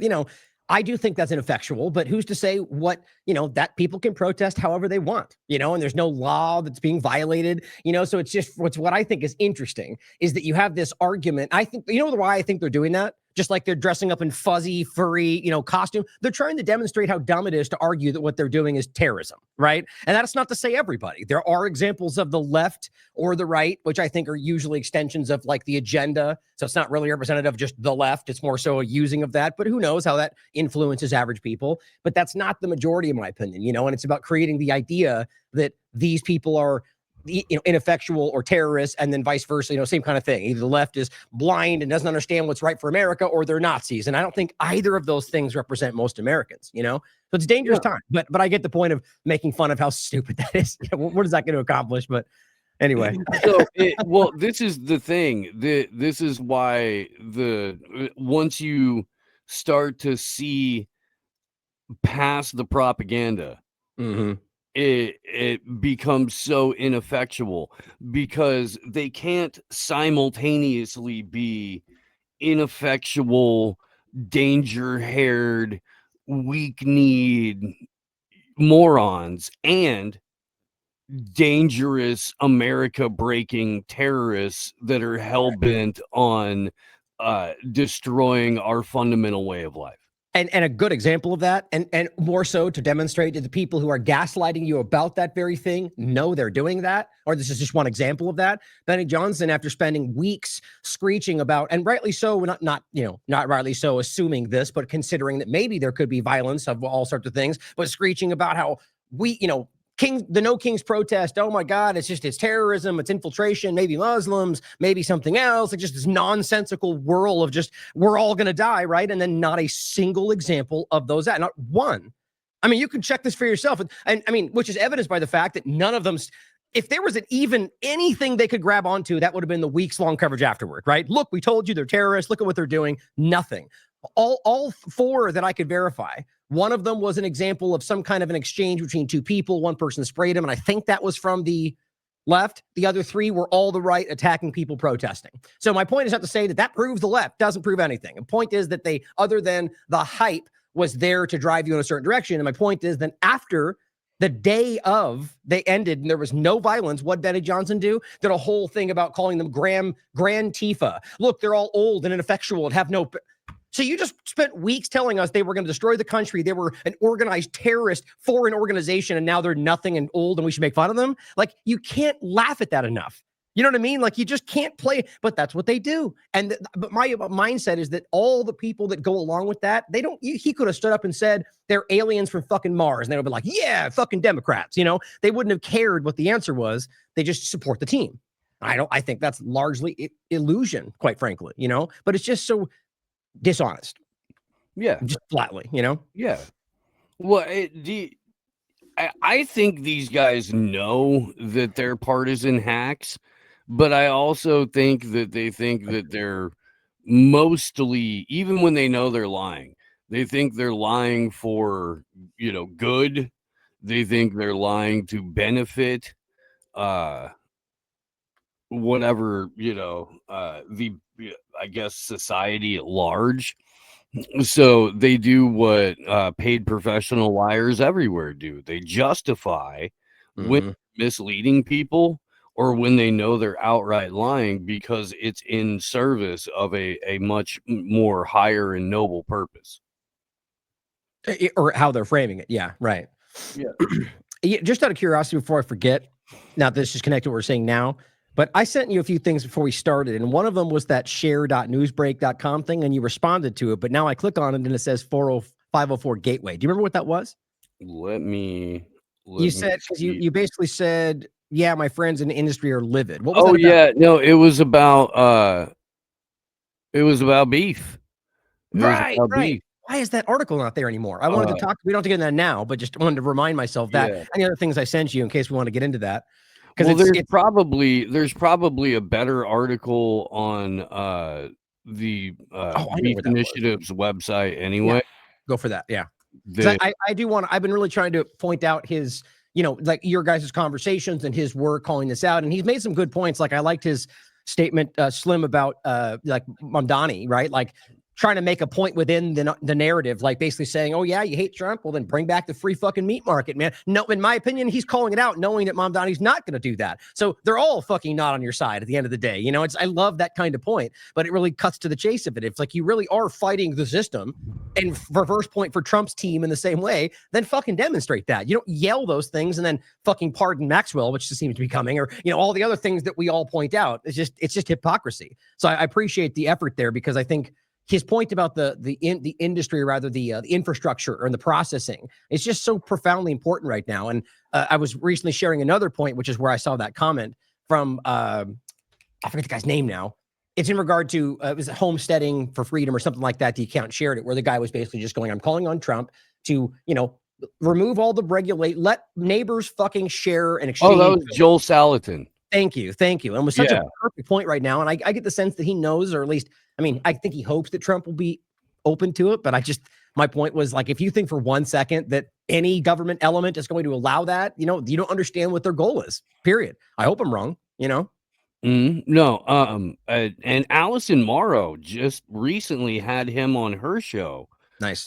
So I am going to, I'm going to hit her up and be like, hey, how'd you get that guy on your show? Because I would love to talk to him. Yeah. Allison's such a, I just love what she does. Yeah, no, she's great. She's great. And her husband is rad. And it's they're both awesome people. I can't find that article now, which is frustrating. So send me something on it in our chat now or later, whenever you get it, because I wanted to talk about that later. Okay. Here, well, I guess since we're talking about it, I'll go ahead and pull up what the Beef Initiative has on it. And then I really appreciated the argument. Just it comes down to a core point of liberty, like in every other sense. It's the same. Like, I forget what I was just looking at today. There was the same kind of thought in my mind about some other topic, but it was about just the point of like a fire in a theater idea. It's like, there's so many elements of things like that. In this sense, it's like, okay, you can argue that, okay, maybe you'll buy something and you get sick. What is someone going to do? It's like, who's going to enforce that? That's where you lose your way. Yes, there's risk involved with liberty and self-determination. The point is that you make those choices and you can decide not to or not use that person anymore. And, the idea is, yes, there will be areas where you'll be vulnerable, but that's what freedom comes along with. And the idea is that you should be able to freely exchange goods with no oversight or regulation with anybody you want anywhere. Now, if there are groups that choose to go into that and maybe have a fucking gold star in their badge and say, look, we went through the regulation process. We can verify through what exists that we don't have but you're not required to do any of that. So you as the consumer can choose. It's just, that's freedom. My point is the fire in a theater overlap. There was a time in which a rational argument, maybe even from a good place, was made, where then it was exploited, right? Like fire in a theater, it's like, well, okay, we understand like that somebody could use that against you. It's always this idea that you're vulnerable and a threat. But the point is that you should have erred on the principle from day one, right? Nope, that's free speech. If somebody does something, there's other ways to go about it. You can sue them personally if you want. We've gone over all this. Go ahead. I just think that's really important to think about. No, it is. You're absolutely correct. And this is more just kind of detailing, Trump asking the DOJ to look into price fixing. Here's the thing. All of these guys have already paid out tons of millions of dollars, tens of millions of dollars in price fixing. JBS has, Tyson just did, Cargill has, National Beef has. They all have. They've all been doing it.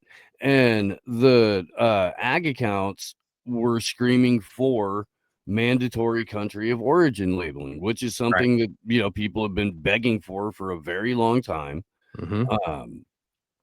Let's see. In 2015, facing World Trade Organization pressure from Canada and Mexico and Packer-led panic about export access, Congress quietly repealed the mandatory country of origin labeling law for beef through a buried omnibus rider. No floor debate, no recorded vote.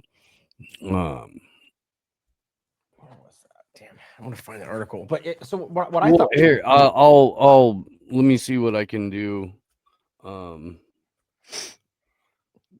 What I found interesting was just, is the manipulation of it all, right? Whether it's Argentina and the beef point there, whether it's, just the bailout in general, but like the overlap of like the farming side of it, where when it comes down to it, not narrative, but Trump and his administration is going in the same direction as Biden's was. Right. But making it sound as if what you're doing, it's sort of like the tariffs lie, right? Acting like somehow, like even if he does give you money, which we can get into in the mortgage overlap, it's still ultimately taxes that you paid. It's not coming from fucking foreign countries. It's just so infuriating that we have to argue basic things with people who I argue otherwise know that are just being dishonest about it. But, it's the same kind of idea is that, he's created a circumstance where they're being used and manipulated and arguing that he's going to benefit them with these restrictive actions, or sort of like when they spoke up, Slim included, about what they were asking, he kind of yelled back at them and chastised them about where, what you have is because of me. It just, I'd like to believe that people in that position, whether they both supported him in the beginning or not, are aware that right now that what he's doing is not in their interest, and I feel like that article was really kind of going over that overlap. I found it originated out of Raw Story. And so what Newsbreak did is just repopulated it, reaggregated it. Yeah, that's all that does. That's just, I usually don't share that link. I just did it quickly because we were getting ready. It's just like an aggregation app. I use numerous of them. Not that no, me too. You'll find that all of them, by the way, on a side note, have their slant. They all do, right? Like there's certain elements they'll lean more into or whatever, but those are useful just to have. Like I always talk about, that's not one of the best. It's just like a random app conglomeration of, or rather amalgamation of it. But for those I always talk about, like this is what mainstream and the rest do, generally speaking, directly from AP. They get their notifications just like anybody else can. Like they always love to project themselves as like in the know and above everything. Like they have their sources, but mostly comes from things like this. Just funny. Yeah, no, absolutely. One of my favorites, besides like activist post and anti-war and stuff like that, is slashdot.com. Oh yeah, right. Yeah, and they're pretty freaking neutral. You can tell a little bit of the bias, but they're pretty neutral. Bring that picture up real quick. It's just a good descriptor. I always like showing this with that point. It's just such an easy thing to understand. That ultimately AP, French Press Agency, and Reuters, with the exception of like a few more that are smaller, there are the central choke point for data. And I wouldn't argue that it all necessarily comes from the CIA, Pentagon, and White House, but that's generally the point. And so they filter it out. All these news groups just kind of grab up. Half the time don't even acknowledge that it came from AP, which is so strange to me, which means it shows you they all know what's happening. And that gets disseminated out to everybody else. It's just a propaganda multiplier is all it really comes down to. And that's why people like us are not allowed to be within the system, because that challenges the point of the way it works. All the time. It's like you can always higher self, lower self, and there are degrees of that. But when you really get into how hardcore real occultism is, I'm not talking about a lot of people are just LARPing. There's this one, I don't remember the dude's name, but I saw it on Twitter and it's a great term. So I'm sorry, I'm not trying to steal this from whoever came up with it originally, but it's like they called it the apocalypse, which is pretty true. That's good. That's a good term. And a lot of the people who are into occultism, they're literally just LARPing. They don't actually understand what the fuck they're saying, what the fuck they're doing. They're just going off of the version that they were told is the real deal. And it's built that way on purpose because on a certain point, it's never actually built for you. It's something that you have to put together on your own. Bocephus? Something like that. Yeah. And so you can think of a metaphor for that as like the Jedi are supposed to build their own lightsaber. All right. You're supposed to do it yourself at a certain point. And that is a pruning process to make sure that the people who are just out there copy and pasting and LARPing are never actually able to reach the next stage. Yeah, this dude. So that it's a good term. That's fantastic. Shout out Bocephus. You are doing the Lord's work there, sir. Doing some heavy lifting with that one. So anyway, the whole deal is that if you look at like the technology that is storytelling and the way in which that's been hijacked by dark occultists who created that in the veneer of entertainment, which is actually entrainment, and how it's a brainwashing ceremony that we're all participating in on the regular, that's really, really indescribably powerful shit. So they don't want to lose the reins of it, because if they do, then they can inspire people to organically effervesce in accordance with spirit rather than the constraints of the Overton window that is the silver screen we stare into for the copy and paste modality of our own behavioral mannerisms. And that's what the Deconstructing the World stage, first part of Electrical Alchemy, went into that. They are literally programming the parrot-like way in which we then simply become the likeness of what's on the screen. Right on. Often unbeknownst to ourselves. Yeah. Well, and with that, let's jump into some Frankenstein. This is 2 hours in? Yes, this is okay. Well, 1 hour, 59 minutes, and and 54 that's good. seconds. That's good. This will start. It's cool. So I'll be back in a minute, but it's good. Okay. Already obsessed with atheism and Prometheus-style rebellion and Rosicrucian occult framing. He's also the guy who wrote the preface and helped push it through publication. It's kind of funny, actually, because I think Percy Shelley was too on the nose with it. He ends up publishing an anonymous poem the same year as Frankenstein, actually just a few months after its release. So get this. The poem he puts out is Ozymandias, which is literally about a great creator whose works survive, but his name gets erased, forgotten, buried under time. That's the whole metaphor. A creator who can't take credit for what he built. And when you read it that way, it almost feels like Percy is low-key talking about himself. Like this is his way of saying, I created something monumental, and no one will ever know it's me. And it does fit the timing as well. So if he did publish Frankenstein anonymously, it would follow that he couldn't legally put his name on something that radical without getting destroyed by the public. And so, right after, he writes this poem about a powerful figure whose legacy exists, but whose identity doesn't. That's exactly how a poet would confess something without ever actually saying it. But that's not all.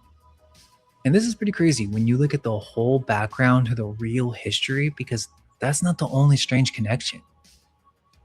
It would seem that Frankenstein is actually secretly a novel about the creation of the Illuminati. They secretly encoded that into the story. And this is where Mary Shelley's mother comes in, Mary Wollstonecraft. Kind of a weird name, right? Wollstonecraft? Stonecraft? The name itself seems related to the occult or secret societies. And Frankenstein supposedly means in German, Stone of the Franks. We'll talk about that later. But Mary Shelley's mother was probably the biggest feminist of her time. She was pushing for women's rights in the late 1700s. She wrote A Vindication of the Rights of Woman, clearly Masonic in nature. And she was involved with radical political circles during the French Revolution. Another thing is that she dies shortly after giving birth to Mary Shelley. It's a convenient story. Almost too clean. But one of the strangest parts of it all is Mary Wollstonecraft's connection to the Bavarian Illuminati. Mary Wollstonecraft was accused of being a part of the female Illuminati. And that's a historical fact. We're about to look at multiple sources, but first, we need to address this whole Illuminati thing. Because the mainstream angles would just see this as a joke or just seen as a conspiracy theory. So here's a quick version of the actual history. In 1776, Adam Weishaupt starts the Order of the Illuminati in Ingolstadt, Bavaria, the exact city where the monsters created in Frankenstein. Very important to note. The whole point of this group was basically enlightenment. It's the same exact Luciferian Promethean stuff, but it was framed as reason over tradition, reason over the church, reason over inherited authority, and the idea that the old order is the thing keeping humanity in a kind of controlled darkness. But what exposed this is something much deeper were the works of Baruel and later Robison. They were basically the conspiracy theorists of their time. However, what they're saying is extremely detailed, and they're not treating it like a meme. They're treating it like a real covert project, exposing the Illuminati as a secret society structure who were building these secret networks and spreading their ideology through existing social systems. That's literally what Frankenstein is. It's Luciferian propaganda. So what ends up happening is that in 1785, the Bavarian authorities banned the Illuminati. And so the mainstream take is, well, it got shut down. End of story. However, Baruel tells us that this is actually the beginning of the real story. Because now, after being banned, the Illuminati simply went underground. 4 years after the Illuminati was banned, the French Revolution erupts. Coincidence?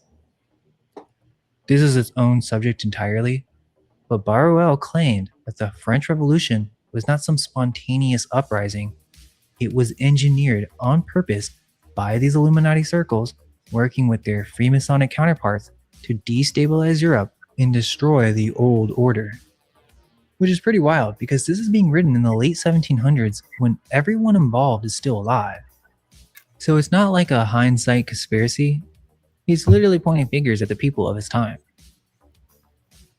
So for a quick introduction to anyone who might not know about this, in the late 1700s, there was a Jesuit priest named Augustin Baruel. He wrote during the French Revolution, and he's basically the main person everyone cites when talking about the origin of the Illuminati conspiracy. He was literally describing something like a new world order in 1798. And he makes some very interesting claims that can't just be brushed off. The weird part that never really gets mentioned is, well, Baruel himself was a Jesuit, but apparently he was a self-identified Freemason. He gets exiled from France in 1792. He ends up in London, which is the center of British intelligence at the time, and this is where he writes his massive 4-volume memoirs. He had access to British government archives, emigre networks, former French aristocrats, and basically anyone who had a reason to hate the revolution. His publisher in London was funded by the crown. And the British government literally bought thousands of copies of his books and shipped them across Europe as anti-revolution propaganda to justify going to war with France. So Baruel is writing about secret societies while being bankrolled by one of the most powerful states on earth that also has its own secret societies. So there's that. But what's interesting is that Baruel wasn't actually the first person to publish a full breakdown of the Illuminati. His 4-volume work comes out in 1798.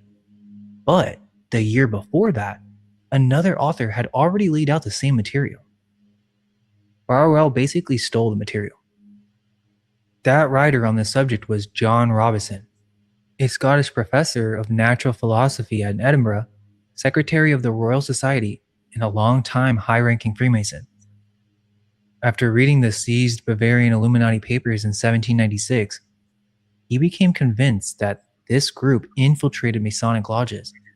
So, in 1797, he publishes Proofs of a Conspiracy, completely on his own, without exile networks or government backing. But what's weird is right after this, Baruel releases his huge multi-volume version the very next year. And you can clearly see him drawing from Robison's material, but framing it through a Catholic monarchist lens. Basically, Baruel took this information and used it to frame it as an anti-Christian conspiracy, and then that was used as propaganda. But Robinson's is more from the angle of corruption within Freemasonry. Was Baruel some type of counterintelligence? What we now call controlled opposition. But it's the same story. A 3-part plot involving the Philosophes, the Freemasons, and Illuminati to cause the revolution. That's important because it ties the French Revolution to Freemasonry, and Mary Wollstonecraft was directly associated with this plot, or at least that is what was claimed during the time. She was essentially a female Freemason. The French Revolution began in 1789. Then, in 1790, Wollstonecraft publishes A Vindication of the Rights of Men, defending the revolution and attacking the old aristocratic order. In 1792, she publishes A Vindication of the Rights of Woman.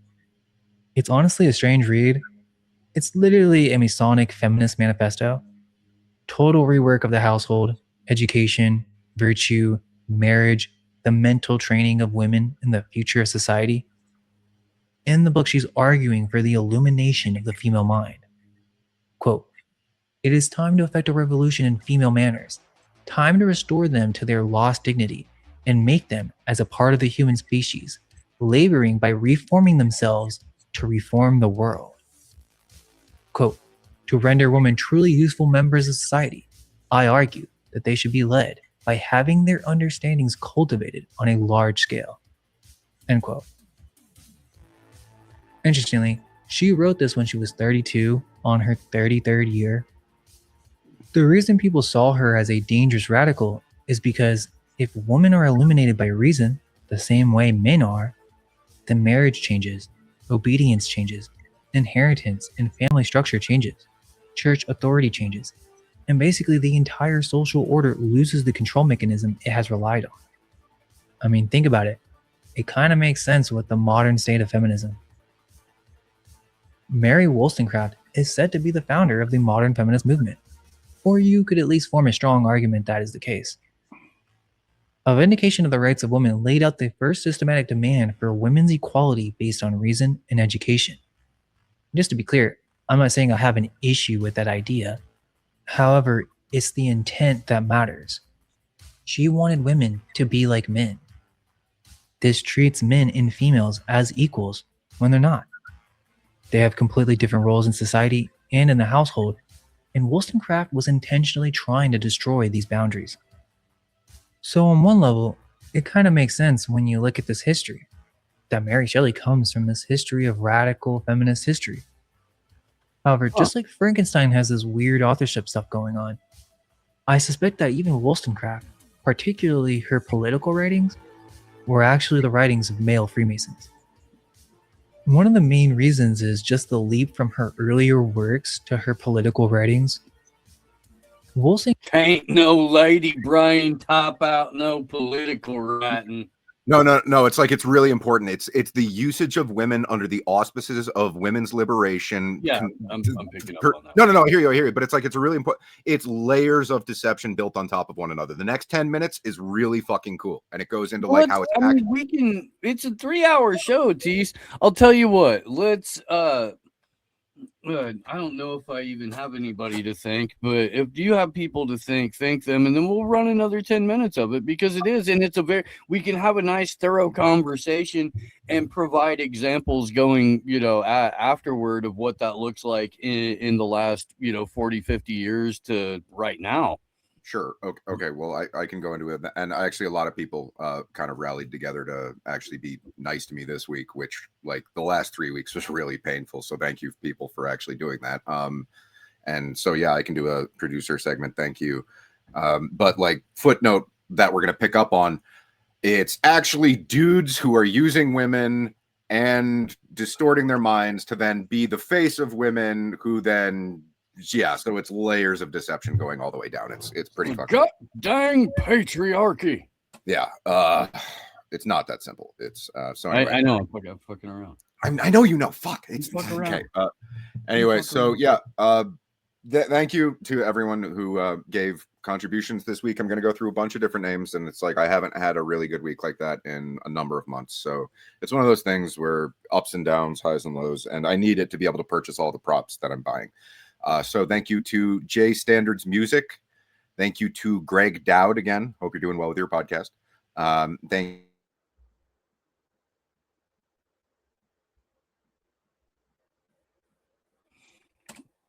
to Brooks Gifford III, including your kind of creepy message that you sent me. I wonder if you're the Brooks Gifford III who, when you Google it, like you were disbarred. And at first, people could be all like, "Oh, that probably means he's a terrible person." But Don't be playing never been out like that, man. What the fuck? I'm just saying, he's probably actually a guy who got disbarred for a good reason, because maybe he's actually cool. The reason I mentioned this is because he said, "Hey, Bobby, say hi to Teese for me." That's funny because I've been pretty open about this. My full name is Robert Teese Berlin Snyder. I am named after a guy called Robert Teese. It came packaged together. My legal name, first name is Robert. No one has ever called me that, ever. So I always go through the motions of any time that people find out that, they're like, "You've been lying to me, blah, blah." I'm like, shut the fuck up. It's like the only reason I ever have to dignify that is because of a legal status. So it was a cute message. Thank you, Brooks. You seem like a cool person. I hope you're doing well. I appreciate it. So thank you, Alex. Thank you, Pretty Bird. Is being ×2. Thank you for the double donation. Thank you to John Thompson. Thank you again to Paul Tripp for the work that you did, as well as for making a donation. You do great work. If you haven't seen it, once again, check out Paul's presentation going into the Golem of Prague and Back to the Future series and all that kind of stuff. It's really awesome. And thank you to Bike Mike, Michael Bobinski. I'm pretty sure you're the Bike Mike I met in Morelia. And yeah, I hope you're doing well. He builds bikes in California.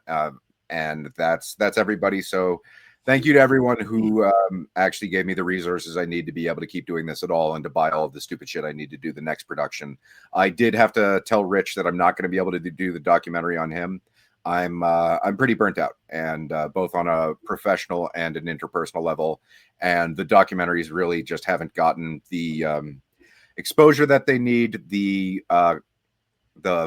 backing from the community. Not you guys are great, but I mean, like, if you look at the number of views that they've received versus how much work I put into them, it's really fucking depressing. It's like, these are high caliber productions that take a shit ton, and they haven't gotten like anywhere near the kind of exposure that they should, given that they are a encapsulative storytelling, easy, concise way to have our community reach out to others. And it's just kind of flat right now. And for the amount of work that I put into them, I can't keep destroying myself for something that doesn't get traction. I might be able to pick it up later, but for right now, I'm going to work within the confines of the house to try and create a short film. The next one's called Occultare. It is the episode 9 of Conspiracy Synergy going into occultism, and it's sort of a fairy tale that I'm building using puppets and miniatures and stuff like that. So that's what I'm going to be doing. Thank you to everyone who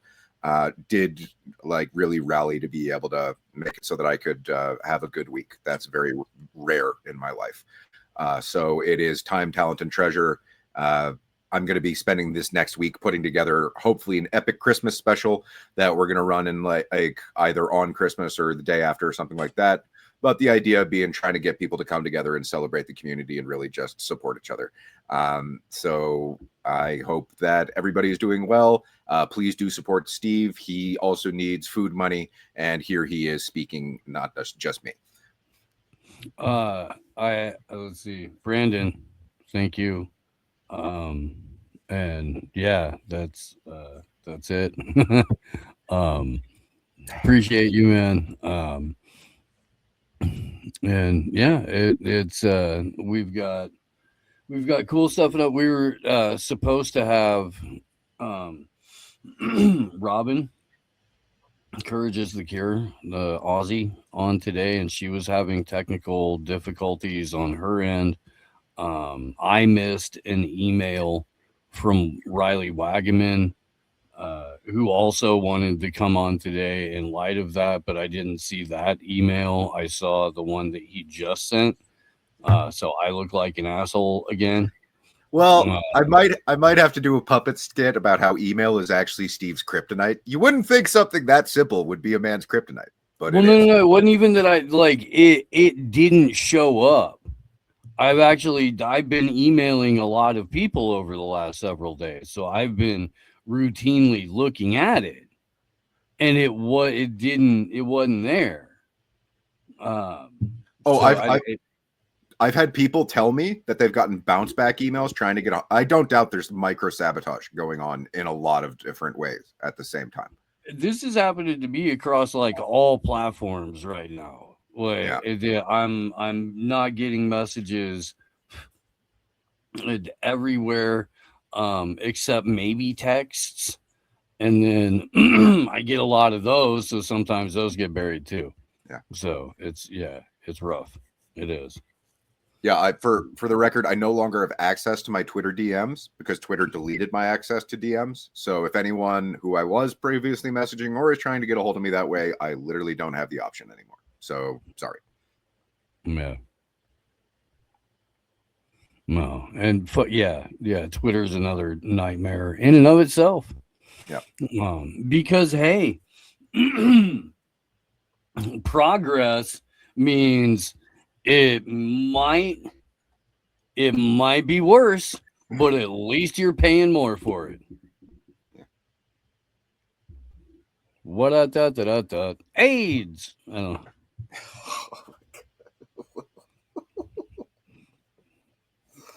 It's a little shout out to Jimmy Norton right there.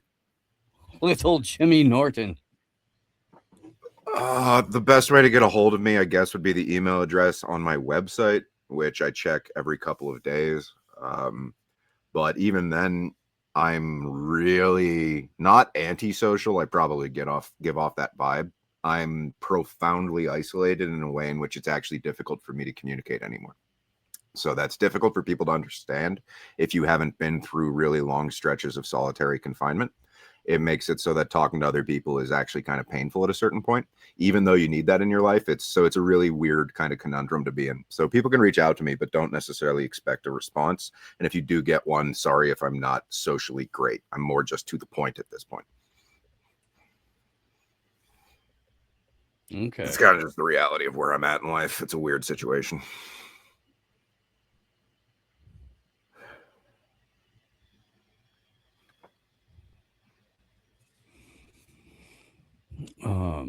Getting about the flooding in the PN Dub, getting a message that it's all along the I-5 corridor from Canada down to Olympia and all the valley areas of Western Washington. Renton, which is a Seattle suburb, he said is underwater. They moved out eventually, but I had family when I was growing up. My dad's sister, my aunt and uncle, and their kids grew up in lived out in Renton for a number of years. Okay. Yeah, poetry yoga, don't send me any actual food. I'm not going to eat it. Sorry. It's like, it's not happening. It's like, I appreciate it. The people who gave me that stuff in real life, you're great. But like, if I get some random ass cookies in the mail, I'm not eating them. Sorry. I love all of you, but yeah, that's not happening.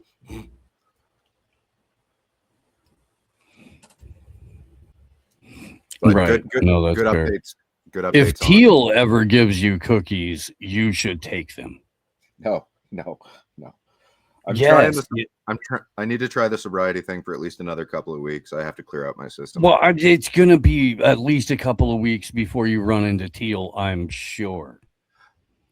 Poetry yoga, it's not rude to not eat like stuff that you get in a mailbox when you don't necessarily like. I've gotten fake warrants for my arrest for pedophilia sent to my work email. I've received emails from my own email address from my other one. Okay. It's one of those things where at a certain point they're gonna fuck with me, and I don't know at what point that's gonna be and in what method. All right. Or they're just going to be able to control the conversation so that me and Steve and anyone else who's actually the real deal are just never relevant at all. I don't know how this is going to roll, but I'm not exactly a completely trusting person. And that's not something that's meant to be disrespectful to all of you. Okay. Like an important point of clarification there. Yeah. The dude's trying to make sure you stay lifted. I don't need more weed. I need less. I need to like just try and clear out my system. I need to like try and stabilize enough to be able to venture into the next artistic thing, because I've really just beaten myself to shit these last 5 years, and it's starting to show. I'm reading Meredith Miller's book right now, and that's also kind of triggering, and it's a good one. And it's called Becoming Whole. We've had her on the show before. And it's really interesting. She's done a good job with it. It's triggering as fuck though, reading about the various different and really the thing that resonates with me most is that it's just how insane it is that we all went through this thing together and now nobody's talking about it. And it's just like, holy fucking shit. And that's the most painful thing for me, is trying to love again. But at the same time, the people around me haven't really learned their lessons. And that's so fucking painful that it's like, I'm not in a position to want to love my father or my stepmother if they're that fucking thick-skulled and retarded. It's a reality where enablers are arguably worse than the people who are giving the orders. And when you're surrounded by enablers, it's very, very painful to, like, I've asked my dad the same question every single fucking time I've seen him for 4 or 5 years straight. Do masks work? It's a very simple question. And then the appropriate documentation and showing it's like, hey, even if you believe in viruses, they're 1 micron. Every pore in that mask is 80 microns. It's like trying to stop water with a chain link fence. You can read the box. It doesn't work. I can go through all of this. I can show someone wearing 5 masks, blowing through it and fogging up something on the other side. I can any number of different things, but the reason he doesn't want to acknowledge it is because of his relationship with his wife, who's a hardcore liberal, and she's subtly keeping him under her dominion so that he's never able to actually express his own opinion. And that's one of those anguish-inducing things where it's just like, and she was like, she supports Trudeau. It's like, so when you understand her past, she's been through some pretty brutal abuse. And what that does is it turns them into enablers. And then they paint themselves as good people because they're polite, but they aren't able to acknowledge that what they did was fundamentally immoral and evil and wrong. And they don't think it's important because their social circles aren't talking about it. And if I'm the guy who brings it to their attention, then they're angry that I've ruined their little bubble of delusion. And it's so fucking sick. It just makes me sick. Yep. Oh, yeah. I know. I do. Yeah. I do. It's very, very difficult to have meaningful conversations with a lot of the people that mean the most to you in your lives, like across the board. This is everybody. Those are usually the most difficult conversations to have. We can talk to relative strangers all day long about this stuff. It's easy, it's natural. But when it comes to family and friends, which is why a lot of you guys are hesitant about the meetup stuff, it's why a lot of you guys might be hesitant about pulling the trigger on a third eye. Although I do think we did a good job this year, T. Snyder, of getting people to generating some FOMO about upcoming third eye carnivals. Well, I think it's also slowly like sinking in with people that it's like, for whatever reason, the general population. And I saw this one thing, I can't verify it because it's Twitter and it's only a select incidents. It was looking at the deterioration of the brains of the vaccinated. And it's like, we're looking at some people who might literally not even be able to cognitively grasp. Okay, nice border. To cognitively grasp what the fuck we're saying in a literal capacity. They may not even be able to anymore. And that's a fucking scary idea. So meet people who understand reality and aren't slowly being destroyed by unconventional warfare. It's important.